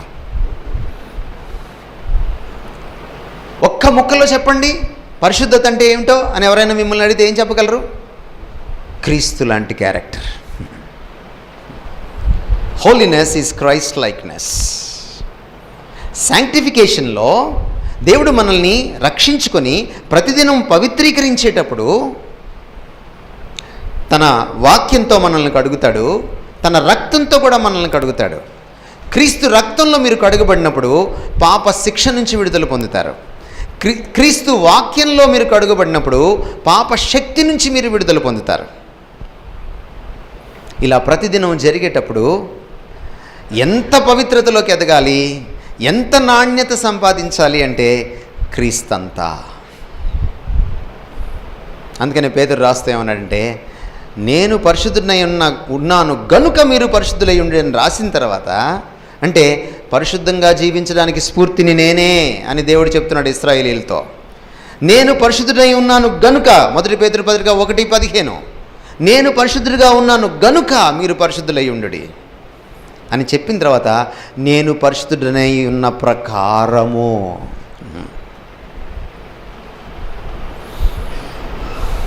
యోహాను కూడా అదే అంటాడు, ఆయన వెలుగులో నడిచిన ప్రకారము. ప్రకారం అంటే మీకు తెలుసు కదా, ప్రాకారం కాదు, ప్రకారం అంటే అచ్చం అలానే.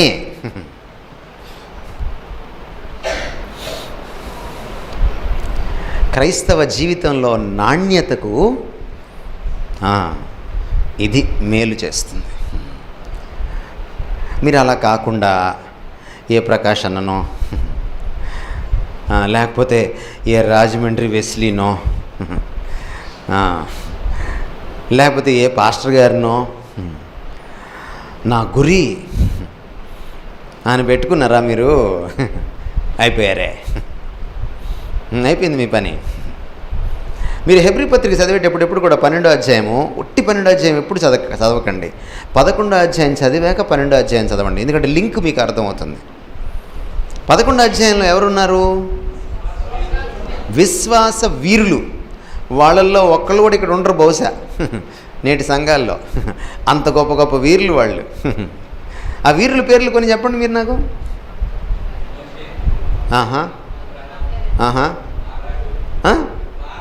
ఓకే.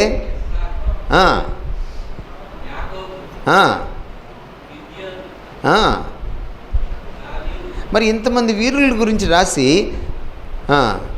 ఇంతమంది వీరుల సమూహము, సాక్షి సమూహము మనల్ని ఆవరించి ఉన్నందున ఎవరో ఒకళ్ళని చూసి ఎవరో ఒకళ్ళని మోడల్గా పెట్టుకుంటారా బాబు అని అనకుండా యేసు వైపు చూచుచని ఎందుకన్నాడు? ఎందుకంటే అబ్రహాం వైపు చూశారనుకోండి, అబద్ధం ఆడకుండా ఉండడం ఆయన మాదిరి కాదు,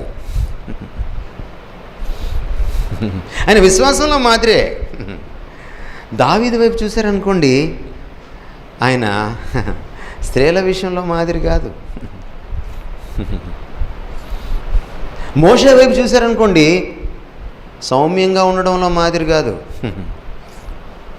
అసలు ఆయనకి సాత్వికుడు అని పేరు ఇల్లంతట్లో, కానీ ఆయనకే కోపం వచ్చింది. అజాత శత్రువు అలిగిననాడు అన్నట్టు ఆయన కోపం వచ్చింది. మరి ఎందులోనూ పడిపోకుండా అన్నింటిలో అందరికీ మాదిరి ఒకడే, దట్స్ క్రైస్ట్. క్రైస్తవ జీవితానికి బ్లూ ప్రింట్ క్రీస్తే, క్రైస్తవ జీవితానికి ఇన్స్పిరేషన్ క్రీస్తే, క్రైస్తవ జీవితానికి ఫౌండేషన్ క్రీస్తే.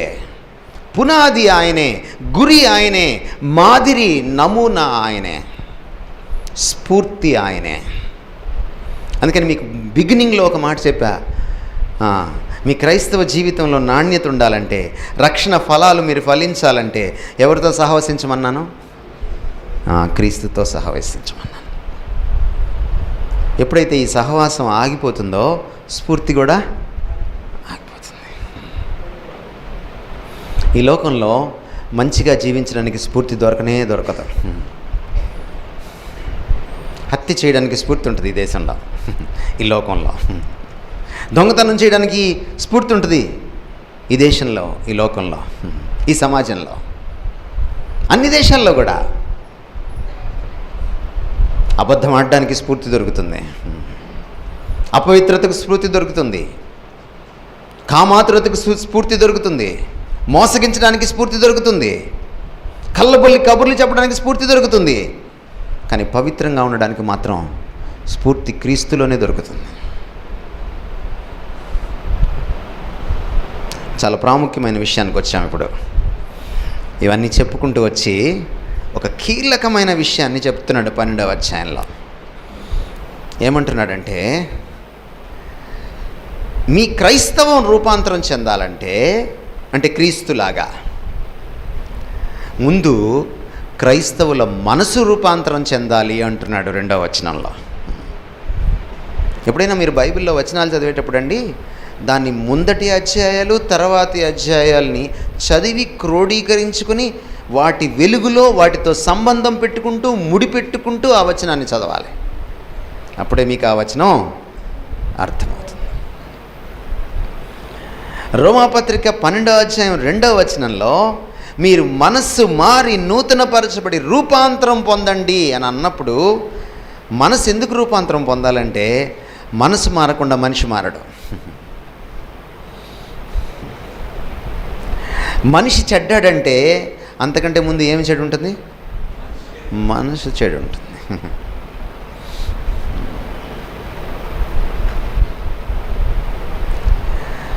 నేటి క్రైస్తవ లోకానికి లోపం అదే. మీరు ప్రతిసారి రొట్టెలో చేయి వేసుకునేటప్పుడు మీ హృదయంలోకి తొంగి చూస్తారు, మీ పాపాలు కడిగేసుకుంటారు, మీరు ఆయన భోజనంలో పాలు పంచుకుంటారు. కానీ ఇక్కడ నుంచి అడుగు బయట పెడతారు చూసారా,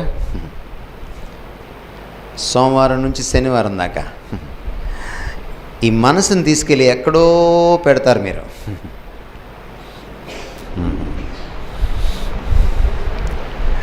ఇక్కడ కూర్చున్న వాళ్ళందరినీ సీక్రెట్ సర్వే చేసామనుకోండి, మీరు టీవీ చూస్తున్నారా, అందులో ఏమేమి చూస్తారు? మీరు యూట్యూబ్ చూస్తున్నారా, అందులో ఏమేమి చూస్తారు? మీకు వాట్సాప్ ఉందా, అందులో మీరు ఏమేమి మాట్లాడుకుంటారు? మీకు సెల్ ఫోన్ ఉందా, మీరు అందులో ఏమేమి చెప్పుకుంటారు? మీకు ఫేస్బుక్ ఉందా, అందులో మీరు ఏమేమి చిత్రాలు పెట్టుకుంటారు, ఏమేమి చిత్రాలు విచిత్రాలు చూస్తుంటారు?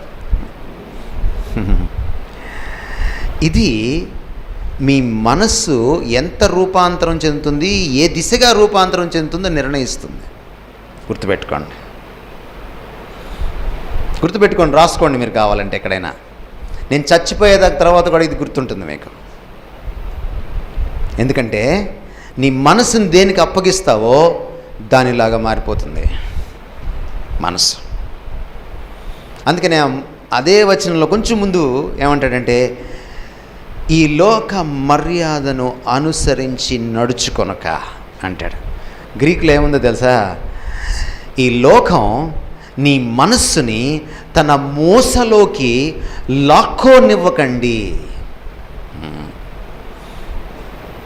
మీకు వినాయక చవితికి, కృష్ణాష్టమికి కొన్ని పండుగలు వస్తాయి కదా, రోడ్డు మీద వరుసగా మూర్తులు పెట్టుంటాయి. ఎలా వస్తాయి అవి? ఆ మూర్తులు మట్టిని ఏం చేస్తారు? మోసలో పోస్తారు. ఎండాక ఏం చేస్తారు? అచ్చు తీసేస్తారు. లేకపోతే వాడిని చెక్కుకుంటూ కూర్చోవాలంటే పండుగ వెళ్ళిపోతుంది.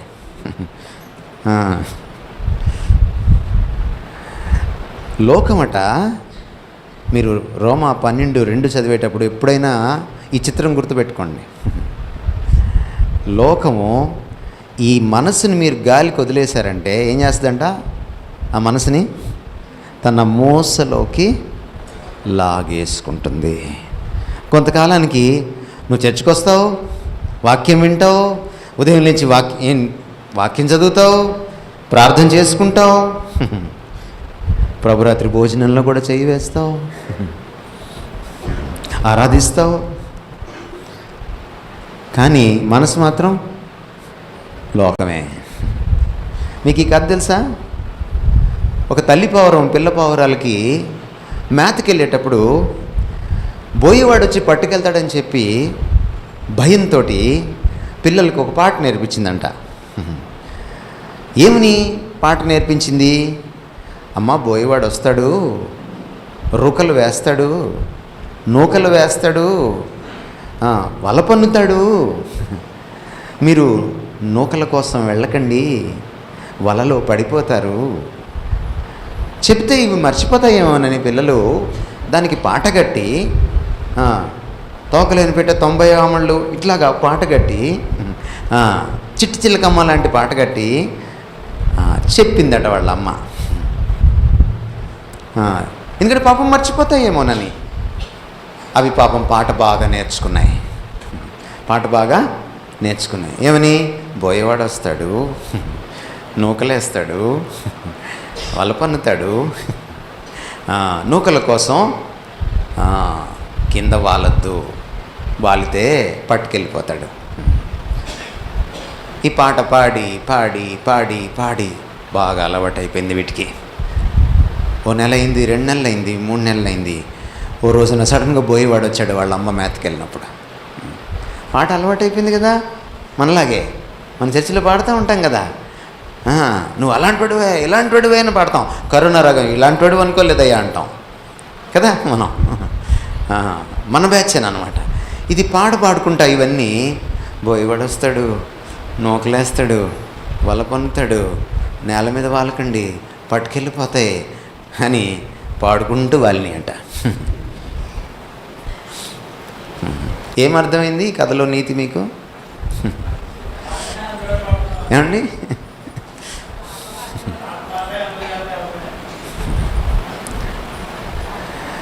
ఈ మనసుని వాక్యంతో ట్రైన్ చేయలేదా, మీరు క్రైస్తవులుగా జీవించలేరు. చర్చి క్రైస్తవులుగా మాత్రమే మిగిలిపోతారు. That is not Christianity, that is churchianity. కానీ వాక్యంతో ఈ మనస్సు పట్టబడిందా, వాక్యపు మూసలోకి వెళ్ళిందా, మీరు బెడ్రూమ్లో ఉన్నా, బాత్రూంలో ఉన్నా, మీరు వీధిలో ఉన్నా, ఇంకెక్కడున్నా మీరు క్రైస్తవులుగానే జీవిస్తారు. ఎందుకంటే మనసు రూపాంతరం చెందకుండా మనిషి రూపాంతరం చెందడం, మనసు చెడిపోకుండా మనిషి చెడిపోవడం. క్రైస్తవాన్ని పుణికిపుచ్చుకోవాలంటే, క్రీస్తులాగా జీవించాలంటే మనస్సు ఇదొకటే కాదు, హృదయం ఒకటే కాదు, మనస్సు. అందుకని యేసుక్రీస్తు వారు ఆజ్ఞల్లో ప్రధానమైనది ఏంటి అని అన్నప్పుడు పాత నిబంధనలో లేని మరొక దాన్ని చేర్చాడు. పాత నిబంధనలో 3 పాయింట్లే ఉన్నాయి: పూర్ణ హృదయంతో, పూర్ణ ఆత్మతో, పూర్ణ బలముతో. యేసుప్రభు వారి నోట్లోంచి 4వది వచ్చింది: పూర్ణ మనస్సుతో, వివేకముతో.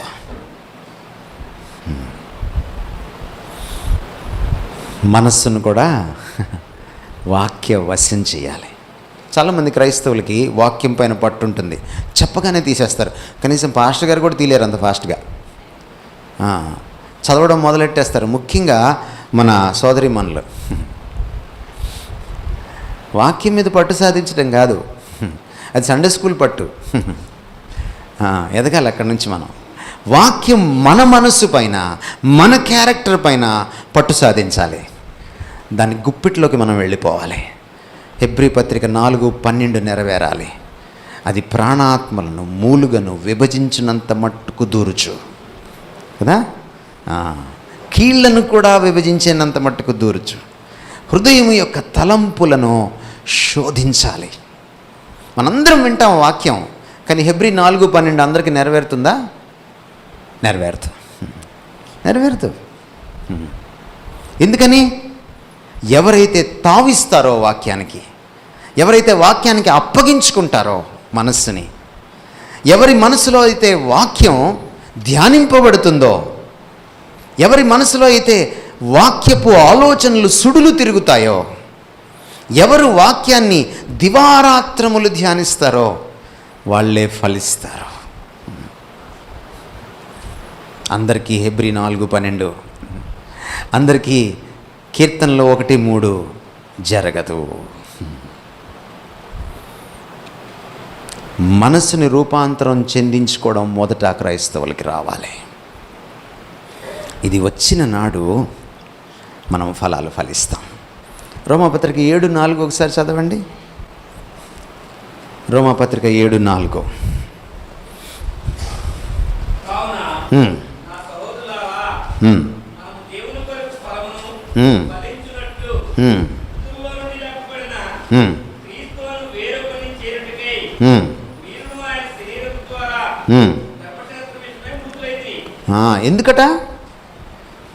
ఎందుకట ఏం జరిగింది? రక్షణలో ఏం జరిగింది? పాత జీవితానికి, పాప జీవితానికి మృతులం అయిపోయాం, చచ్చిపోయాం. కొత్త జీవితానికి, క్రీస్తు జీవితానికి మళ్ళీ పురుడు పోసుకున్నాం, పునరుద్ధానులమయ్యాం. దేనికోసమట? ఫలించడానికి. ఆరంభంలోనే ఉంది చూడండి, 7:4 ఆరంభంలోనే చదివారు కదా మీరు. ఫలము ఫలించడానికి. ఎఫెసీ పత్రిక 2:10. ఎఫెసీ పత్రిక 2:10.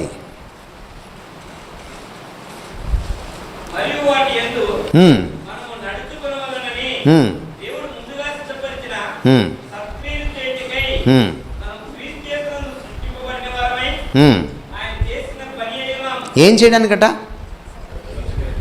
మీరు అప్పుడప్పుడు చెప్పుకుంటూ ఉంటారు, చాలా తరచుగా చెప్పుకుంటుంటారు. ఏమని? సమస్తమును కొత్తవాయను, పాతవి గతించను, ఎవడైనా క్రీస్తు చేసినందున ఇలా వాడు నూతన సృష్టి. ఎంత కంటోపాఠమో పౌరాల్లాగే మనకి. నూతనం అయ్యారా? మీరు మీ మనస్సు మారి, అంటే మారు మనస్సు అన్నమాట. నెక్స్ట్ స్టెప్ ఏంటి? నూతన పరచబడి, ఆ తర్వాత ఏంటి? రూపాంతరము పొందుడి.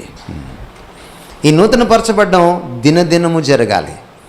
మనసుని ఏది నూతనం చేస్తుంది?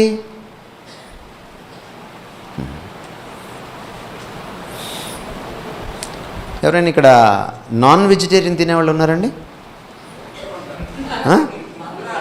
ఏమిటా ప్రశ్న అంటున్నారా? అందుకే ధైర్యంగా చెప్తున్నా మీకు. మీరు నాన్ వెజిటేరియన్ తినేటప్పుడు మటన్ కొట్టు దగ్గర ఉన్న వాసన మీకు బిర్యానీలో ఎందుకు రాదు?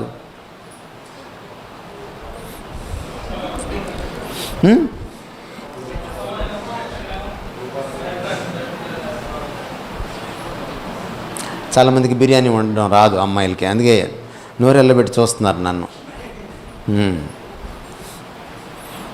ఈ మధ్య అబ్బాయిలే బాగా వండుతున్నారు.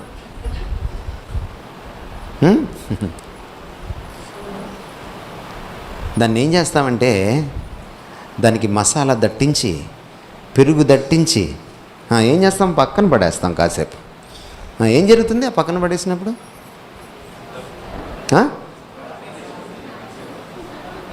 నీసు వాసన అంతా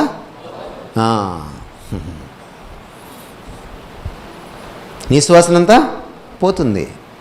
అదే మీరు దాన్ని నానబెట్టలేదనుకోండి మసాలాలో, ఏమవుతుంది? ముక్క నోట్లో పెట్టుకోలేము. మన మనసు కూడా పాపపు నీసుతో కొట్టుమిట్టాడుతుంది. మీరు మారు మనసు పొందగానే ఈ నీసు పోదు, దాన్ని నానబెట్టాలి. టైం తీసుకుంటుందా నీసు పోవడానికి? టైం తీసుకుంటుందా? ముక్క గంటన్నా నానాలి, 2 గంటలన్నా నానాలి. అదే అరగంట నానేసి గబగబ వండేస్తే ఆ లెక్క వేరు. అదే 1 గంటన్నర నానేసి వండితే ఆ లెక్క వేరు, ఆ రుచి వేరు. ఈ క్రైస్తవ తలకాయ ఉంది చూసారా, దీన్ని మార్మన్స్ పొందకముందు మనము ప్రతి దాంట్లో పెట్టేశాం. తీసుకెళ్ళి మురుగు కాలువలో పెట్టాం, నానా కచడ, చెత్త, చెదారం, మలినం, అపవిత్రత అన్నిట్లో పెట్టాం. మీరు ఒక స్పాంజ్ ముక్కని మురుగు కాలువలో వేసి 10 నిమిషాల తర్వాత పిండండి, యాపిల్ జ్యూస్ వస్తుందేమో. మరి క్రైస్తవ జీవితంలో ఎలా వస్తుంది? అది మురుగు కాలంలో ఉండి ఉండి ఉండి అబ్జర్వ్ చేసుకొని పీల్చుకొని చర్చికి వచ్చి అలా పైపైన వాక్యం వినేసి ఆ మాంసం కొట్టు దగ్గరికి వెళ్ళేటప్పటికే మర్చిపోయి ఆ తర్వాత వంటగదిలో అది ఉడుకుతుంటే ఆ వాసనకి ఇంకా అసలు మర్చిపోయి, సాయంత్రం కల్లా అసలు విన్నవాక్యం అసలు లేకుండా పోయి, ఇది ఎలా పోతుంది? దీన్ని శుభ్రం చేసి ఏం చేయాలి? క్రీస్తు రక్తంలో కడుక్కుంటే సరిపోదు, వాక్యంలో ముంచెత్తాలి దాన్ని, వాక్యంలో నానబెట్టాలి దాన్ని. అప్పుడు వాక్యం ఏం చేస్తుందంటే మనస్సు నరనరాల్లోకి, అణువణువులోకి వెళ్తుంది.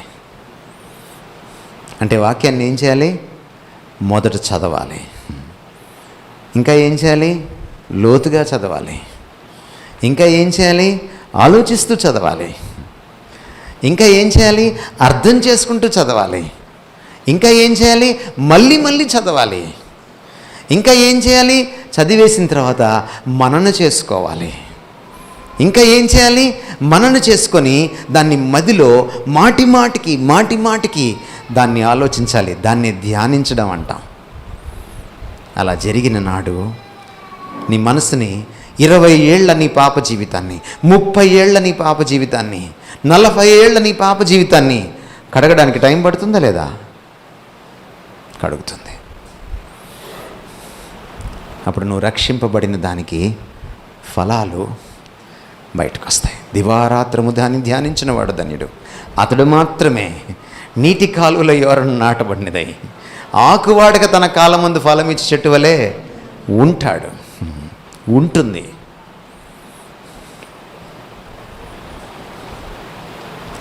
మనం మారు మనసు పొందామనడానికి నీతి క్రియలు పనికిరావు. ఉదయం చెప్పాను సేవకుల సదస్సులో. కానీ నీతి క్రియలు నిన్ను రక్షించవు. కానీ నువ్వు నిజంగా రక్షింపబడ్డావు అనడానికి గుర్తు ఏంటంటే నీతి క్రియలే.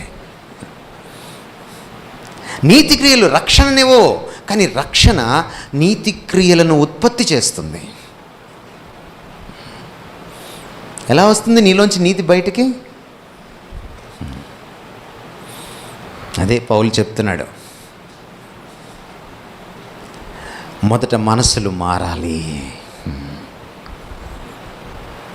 నూతనపరచబడాలి, రూపాంతరం చెందాలి. రూపాంతరం అనే మాటకి మీకు అర్థం తెలుసా? ట్రాన్స్ఫార్మ్ ఇంగ్లీష్లో. ఫామ్ అంటే ఏంటంటే ఇంగ్లీష్లో ఫామ్ అంటే రూపం. రూపుని ఫామ్ అంటాం. ఆ రూపు ఏమైపోవాలి? మారిపోవాలి. ఎంత మారాలంటే గుర్తుపట్టలేనంత. అప్పుడప్పుడు మనకి రోడ్డు మీద ఫంక్షన్లోనో పెద్దోళ్ళు కనపడతా ఉంటారు. ఓ 10 ఏళ్ల తర్వాత, ఒక 6-7 ఏళ్ల తర్వాత, అరే చిన్నప్పుడు ఎంత పళ్ళెత్తుగా ఉండి కోతిపిల్లలాగా ఉండేదానివి, ఎంత అందంగా తయారయ్యావే అంటుంది పాప మా ఆంటీ కనపడంగానే. అంటే గుర్తుపట్టలేకుండా అయిపోయిందనమాట అమ్మాయి. నువ్వేనా ఇంత చక్కగా తయారయ్యావా అంటుందన్నమాట. లోకం నిన్ను గుర్తుపట్టకూడదు. వీడేనా మొన్నటిదాకా మన మధ్యలో ఉన్నవాడు? వీడేనా మొన్నటిదాకా వైన్ షాప్లో మనతో కూర్చున్నవాడు? వీడైనా మనతో పాటు లంచాలు తీసుకున్నవాడు? వీడైనా మనతో పాటు బూతులాడినవాడు? వీడైనా మనతో పాటు బూతు చిత్రాలు చూసినవాడు? వీడైనా మనతో పాటు అమ్మాయిలను గొడవ చేసినవాడు? వీడైనా మనతో పాటు మోసాలు చేసినవాడు? గుర్తుపట్టలేకపోతున్నానే. రూపాంతరం అంటే అది.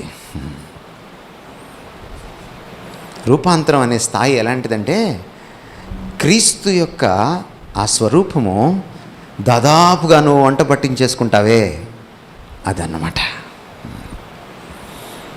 అదే వచనంలో ఏమన్నాడంటే, అలాగాని మీరు అయితేనట అప్పుడు దేవుని చిత్తాన్నంట మీరు ప్రాక్టికల్గా జరిగిస్తారట. దేవుని చిత్తాన్ని తెలుసుకునే స్థాయిలో ఉండరు మీరు, దేవుని చిత్తాన్ని జరిగించే స్థాయిలో ఉంటారంట మీరు. పరీక్షించి తెలుసుకొందురు అంటాడనమాట. జరిగిస్తూ ఉంటారన్నమాట మీరు. అప్పుడు దేవుని చిత్తం ఏమిటి అని మీరు మీమాంసలో ఉండక్కర్లేదు. మీరు దేవుని చిత్తానుసారంగా ఆటోమేటిక్గా నడుచుకుంటారు. ఎందుకంటే ఇదేమైంది? దీనిలాగా మారిపోయింది. ఇది ఎలా మారుస్తుంది? మనల్ని క్రీస్తులాగా మారుస్తుంది. మీరు ఈ పుస్తకాన్ని చదవండి. మీకు ఒక సవాల్ విసురుతున్నాను ఈ రాత్రి. ఎన్ని పుస్తకాలు ఉన్నాయి ఈ బైబిల్ గ్రంథంలో? ఒక ధ్యేయం, ఒక గోల్ పెట్టుకొని చదవండి. 66 పుస్తకాల్లో మీరు మీకు ప్రతి పుస్తకంలో క్రీస్తు కనపడతాడు. మీరు ఆదికాండం నుంచి ప్రకటన గ్రంథం దాకా చదివితే కొన్ని చోట్ల అవలీలగా కనపడతాడు, కొన్ని చోట్ల లీలగా కనపడతాడు, కొన్ని చోట్ల ప్రత్యక్షంగా కనపడతాడు, కొన్ని చోట్ల పరోక్షంగా కనపడతాడు, కొన్ని చోట్ల బాహటంగా ఆయన వెలుగు విరజిమ్ముతుంది, కొన్ని చోట్ల ఆయన మినుకుమంటూ కనపడతాడు. మొత్తం మీద ఆయన కనపడతాడు. యేసుప్రభు ఏమన్నారు తెలుసా? ఒకసారి పరిశీలతోటి, మీరు లేఖనాల్లో జీవం ఉందంటారు కదా, నన్ను నమ్మట్లేదు కదా, వెళ్ళి లేఖనాలు వెతుక్కోండి, లేఖనాల్లో నేను మీకు దొరుకుతాను అన్నాడు.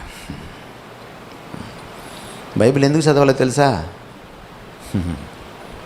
మా బైబిల్ చదవకపోతే దేవుడు కొడతాడంట, బైబిల్ చదవకపోతే పుణ్యం రాదట, అందుకని ఆవిడ 4 అధ్యాయాలు చదివితే నేను 40 అధ్యాయాలు చదువుతాను, అందుకని ఈ ఏడాది బైబిల్ మళ్ళీ పూర్తి చేశాను. సార్ మీకు తెలుసా నేను 90వ బైబిల్ చదువుతున్నాను. ఈ 90వ 80వ బైబిల్ చదివే వాళ్ళతో జాగ్రత్త. వాళ్ళకు ఒక హెచ్చరిక ఏంటంటే, అమ్మ ఒక్కసారి బైబిల్ చదివినోడు ఉంటాడే, వాడికంటే ఎక్కువ లెక్క చెప్పాలి నువ్వు, జాగ్రత్త. బైబిల్ నాకు తెలియకపోవడం కంటే తెలిస్తే ఇబ్బంది ఎక్కువ. బైబిల్లో అర్థం కాని విషయాల కంటే అర్థమైన విషయాలతో ఇబ్బంది ఎక్కువ. ఎందుకంటే అర్థమైన విషయాల గురించి నేను దేవుడికి లెక్క చెప్పాలి. నీకు అర్థమైంది కదా? అర్థమైంది ప్రభువా, మరి పాటించావా? జాగ్రత్త. సాంఖ్యత వాక్యంతో ముడిపడి ఉందన్నమాట మన క్రైస్తవ జీవితం. మనం ప్రతిదినము క్రీస్తులాగా పవిత్రీకరించబడాలి. ఆయన రూపంలోకి మారాలంటే మనం ఆయనతో సహవసించాలి, ఆయన మాటను వంట పట్టించుకోవాలి, నరనరాలకు ఎక్కించుకోవాలి. ఏదో ఒక మాట అలాగా మనసులో పెట్టుకొని అదేదో కాసేపు అలా ఉంచుకొని ఇలా ఉండాలి కదా, అలా ఉండాలి కదా అనుకోవడం కాదు. ఇక్కడ సుడులు తిరగాలి. యేసుక్రీస్తు వారు ఉపవాసం అయిన తర్వాత ఆయన అరణ్యవాసం నుంచి బయటకు వచ్చాక, అపవాది ఆయన్ను ఎదుర్కొన్నాక, ఆయన దగ్గర బైబిల్ ఉందా? ఇలాగ పుస్తకాలు ఉన్నాయి. అప్పుడు సెల్ ఫోన్లో బైబిల్ ఉందా? లేదు. కానీ ఆయన ఎక్కడి నుంచి మాట్లాడాడు? మరి ఒక చోట ఇలాగూ రాయబడి ఉన్నది. చెప్పాడు అపవాదికి జవాబు? ఎక్కడి నుంచి మాట్లాడాడు?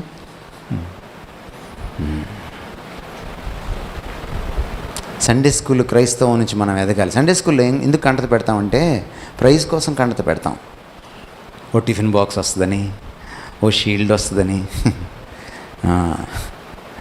కానీ ఇక్కడ వాక్యం ఎందుకు మనం వంట పట్టించుకుంటామంటే క్రీస్తులాగా మారడానికి. మనకు వేరే మార్గం లేదు. చాలా విషయాలు మీకు చెప్పాలని ఉంది, నా సమయం అయిపోయింది రోమాపత్రిక నుంచి. కానీ ఒక్క మాట మీకు నేను చెప్పి ముగిస్తాను. అదే 12వ అధ్యాయంలో మరొక విషయాన్ని కూడా చెప్పాడు ఆయన, మన విశ్వాసం గురించి. అక్కడ ఒక కొత్త కోణం నుంచి ఆయన ఆరాధన గురించి మాట్లాడతాడు. ఉదయం ఎవరో సేవకులు నన్ను అడుగుతున్నారు, అయ్యా ఆరాధన ఎలా చేయాలి? మోకరించి చేయాలా, చేతులు పైకెత్తి చేయాలా, లేకపోతే హల్లెలూయా అంటూ చేయాలా, లేకపోతే పాటలు పాడి చేయాలా, లేకపోతే దేవుడి గురించినటువంటి లక్షణాలని ఏకరువు పెడుతూ పొగడుతూ చేయాలా? కొత్త ఆరాధన, మీకు తెలియని ఆరాధన అక్కడ రాశాడు చూడండి పౌలు. ఏమంటున్నాడంటే, మీ శరీరాల్ని సైతము ఆయనకి సజీవ యాగంగా సమర్పించుకోవాలట. ఏమిటి మీకేం అర్థమైంది? క్రైస్తవ జీవితాన్ని అంతటిని ఒక్క వచనంలో చెప్పేశాడు ఆయన. 11 అధ్యాయాలు మాట్లాడిన తర్వాత ఆయన 12వ అధ్యాయం ఎలా స్టార్ట్ చేశాడో చూడండి. కాబట్టి ఉందా? కాబట్టి అంటే ఏంటంటే అర్థం, అంతకుముందు పెద్ద చిట్టా ఉందన్నమాట, ఒక బట్టి ఉందన్నమాట. ఆ బట్టి నుంచే వచ్చింది కాబట్టి. 11 అధ్యాయాల్లో ఇది జరిగింది కాబట్టి, దేవుడు మీకోసం ఇంత చేశాడు కాబట్టి, సిలువ పైన క్రీస్తు మీకోసం ఇంత శ్రమ పొందాడు కాబట్టి, మిమ్మల్ని ఇలాగా తన బిడ్డలుగా మార్చుకున్నాడు కాబట్టి, మిమ్మల్ని తన ప్రాణం ఇచ్చి కొనుక్కున్నాడు కాబట్టి, ఇప్పుడు మీరేం చేయాలి? దానికి ప్రతిగా ప్రతిస్పందనగా, కృతజ్ఞతార్పణగా మీరు ఇప్పుడు అర్పించుకోవాలి. ఆయన ఎలా అర్పించబడ్డాడు? మనందరి పాప పరిహారార్థ బలిగా అర్పించబడ్డాడు. దానికి ప్రతిగా మీరు ఇంకొక బలి ఇవ్వాలి. ఏమిటి బలి? ఏమిటి బలి? ఆరాధనా బలి, సజీవ యాగం. ఏంటి సజీవ యాగం అని ఎందుకన్నాడు? నీ జీవితమే ఒక యాగం అవ్వాలి. దీన్ని మళ్ళీ మీరు కొలస్సీ పత్రికలోకి వెళ్తే మీకు అర్థమవుతుంది. మీరు ఏది చేసినను, పౌలు ఆ రోజు మీరు భోజనము చేసినను, పానము చేసినను అన్నాడు. నేనేమంటున్నాను? మీరు టీవీ చూసినను, వాట్సాప్లో మాట్లాడినాను అంటున్నాను నేను ఈరోజు. ఎవరి కోసం చేయాలి? మీరు డ్వాక్రాలో చేరినను, మీరు ఒకవేళ మీకు పింక్ కార్డు ఉంటే ప్రభుత్వ పథకం కోసం తెల్ల కార్డుగా మార్చుకుంటున్నారు అనుకోండి, అప్పుడు కూడా ప్రభు నిమిత్తమే చేయాలి. మీరు ఒక గవర్నమెంట్ ఆఫీసర్ అయితే బల్ల కింద చేయి పెడుతున్నారనుకోండి, అప్పుడు కూడా ప్రభు నిమిత్తమే.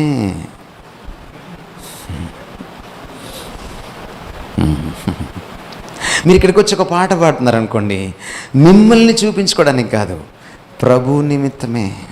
మీరు ఏదైనా పెళ్ళికి వెళ్ళారనుకోండి, పక్కనోడికి 3 ముక్కలు పడి మీకు 2 ముక్కలే పడ్డాయి అనుకోండి, ప్రభు నిమిత్తమే భోంచేయాలి. అప్పుడు 3వ ముక్క అడగలేవు. ఒకవేళ నీకు భార్యను కొట్టాలనిపించింది అనుకోండి, ప్రభు నిమిత్తమే కొట్టాలి తప్ప నీ నిమిత్తం కొట్టడానికి వీల్లేదు. అంటే ఏమంటున్నాడంటే పౌలు, మీ నోటి మాట కాదు ఆయనకు ఆరాధన, మీ జీవితమే ఒక యాగంగా అర్పించబడ్డం ఆరాధన. ఇట్టి సేవ మీకు యుక్తమైనది. గ్రీకులో ఎలా ఉందంటే, ఇదే సహేతుకమైన, అసలు సిస్సలైన, సమంజసమైన ఆరాధన. ఆరాధన అంటే ఏమిటంటే, రోమా 12:1 ప్రకారం నా జీవితమే దేవుడికి నైవేద్యం కావడం, నా జీవితాన్నే ఆయనకు పణంగా పెట్టివేయడం. అందుకు తగినవాడైనా ఆయన, ఎందుకంటే తన ప్రాణాన్ని సిలువలో నీ కోసం నా కోసం పణంగా పెట్టాడు కాబట్టి అందుకు తగినవాడే.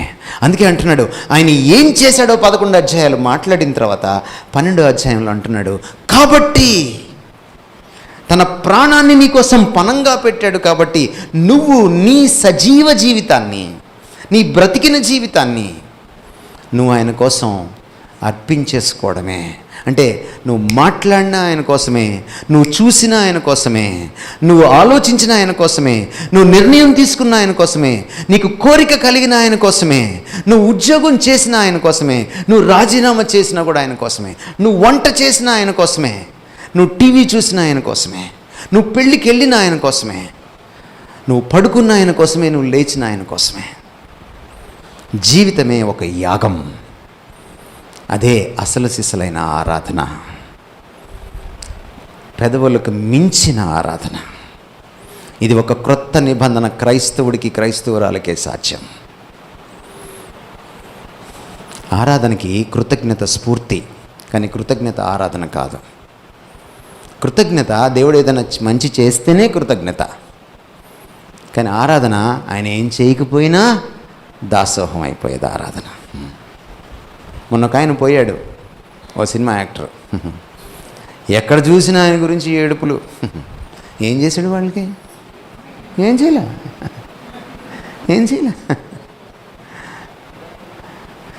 ఏం చేయకపోయినా అభిమానిస్తామే, అది ఆరాధన అంటే. నాకు ఇది ఇస్తేనే చేస్తానంటామే, అది క్విడ్ ప్రోకో భక్తి. దేవా నాకు ఇది ఇవ్వు, నేను నీకు ఇది ఇస్తా. నువ్వు ఏం చేయకపోయినా, షడ్రక్ మేషక్ అబేద్నెగోలు మీకు తెలుసు కదా, రక్షింపకపోయినను ఆయన్నే మేము ఆరాధిస్తాం, పూజిస్తాం, నీ ప్రతిమకు మొక్కం. ఈ క్రైస్తవులు ప్రపంచాన్ని మారుస్తారు. ఈ క్రైస్తవులు క్రీస్తుని చూపిస్తారు. ఈ క్రైస్తవులు అసలు క్రైస్తవం ఏంటో లోకానికి తెలియజేస్తారు. ఈ క్రైస్తవ సంఘం ఆయన యొక్క గుణాతిశయాల్ని లోకానికి ప్రచురం చేస్తుంది. నా మాటలు విన్నందుకు ధన్యవాదాలు. తలలు వంచండి, ఒక చిన్న ప్రార్థన చేస్తాను. మా ప్రేమ కలిగిన తండ్రి, నీ పాదాలకు వందనాలు నాయనా. నువ్వు మమ్మల్ని ఎంచుకున్నది, ఎన్నుకున్నది, పిలుచుకున్నది నాయనా, మమ్మల్ని నీతిమంతులుగా పరిగణించింది, మమ్మల్ని పవిత్రులుగా మారుస్తూ ఉన్నది, మమ్మల్ని చివరికి నువ్వెంత మహిమలో ఉన్నావో అలాంటి మహిమతో మమ్మల్ని మహిమాన్వితులుగా మార్చేది కూడా. అంతా కూడా తండ్రి నిన్ను బట్టి, నీ కోసం, నిన్ను చూపించడం కోసం. మేము కాదు, మా వారం కాదు, మేము ఎవరి వారం కాదు, కేవలం నీ వారం తండ్రి. మేమేదైతే విన్నామో అయ్యా, ఎక్కువ దయచేసి మేమేదైతే విన్నామో దాన్ని మేము మనన చేసుకోవడానికి, దాని ప్రకారం జీవించడానికి, వాక్యాన్ని మర్చిపోకుండా ఉండడానికి, దాన్ని మనసులో భద్రం చేసుకుని నీ ఆత్మ కార్యసిద్ధికి మమ్మల్ని మేము అప్పగించుకోవడానికి మాకు సహాయం దయచేయండి ప్రభా.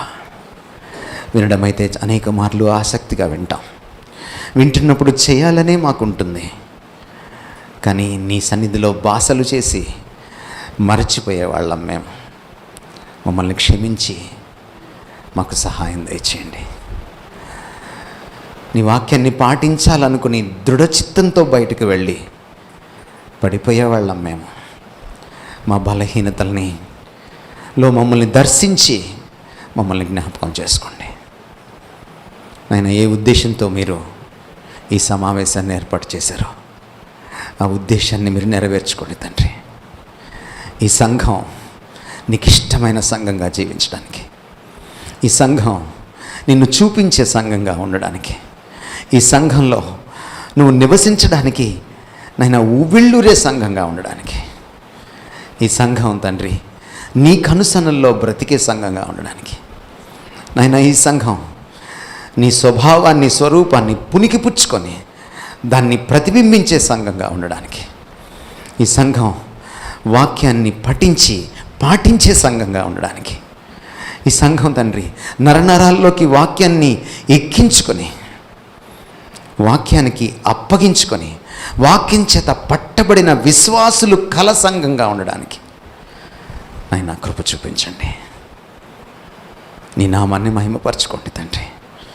ఈ సంఘాన్ని క్షేమాభివృద్ధిలోకి నడిపించండి తండ్రి. ఈ సంఘాన్ని చూస్తున్న అనేక మంది అన్యులను నీ కుమారుని వైపు ఆకర్షించుకోండి తండ్రి. నీ రక్షణ భాగ్యాన్ని వారికి ఈ సంఘం యొక్క సాక్ష్యం ద్వారా మీరు ప్రసాదించాలని, నీ బలమైన సాధనంగా ఇక్కడ చేరిన ప్రతి బిడ్డను విశ్వాసిని వాడుకోవాలని యేసుక్రీస్తు వారి పేట వేడుకుంటున్నాం తండ్రి. Amen. Thank you so much.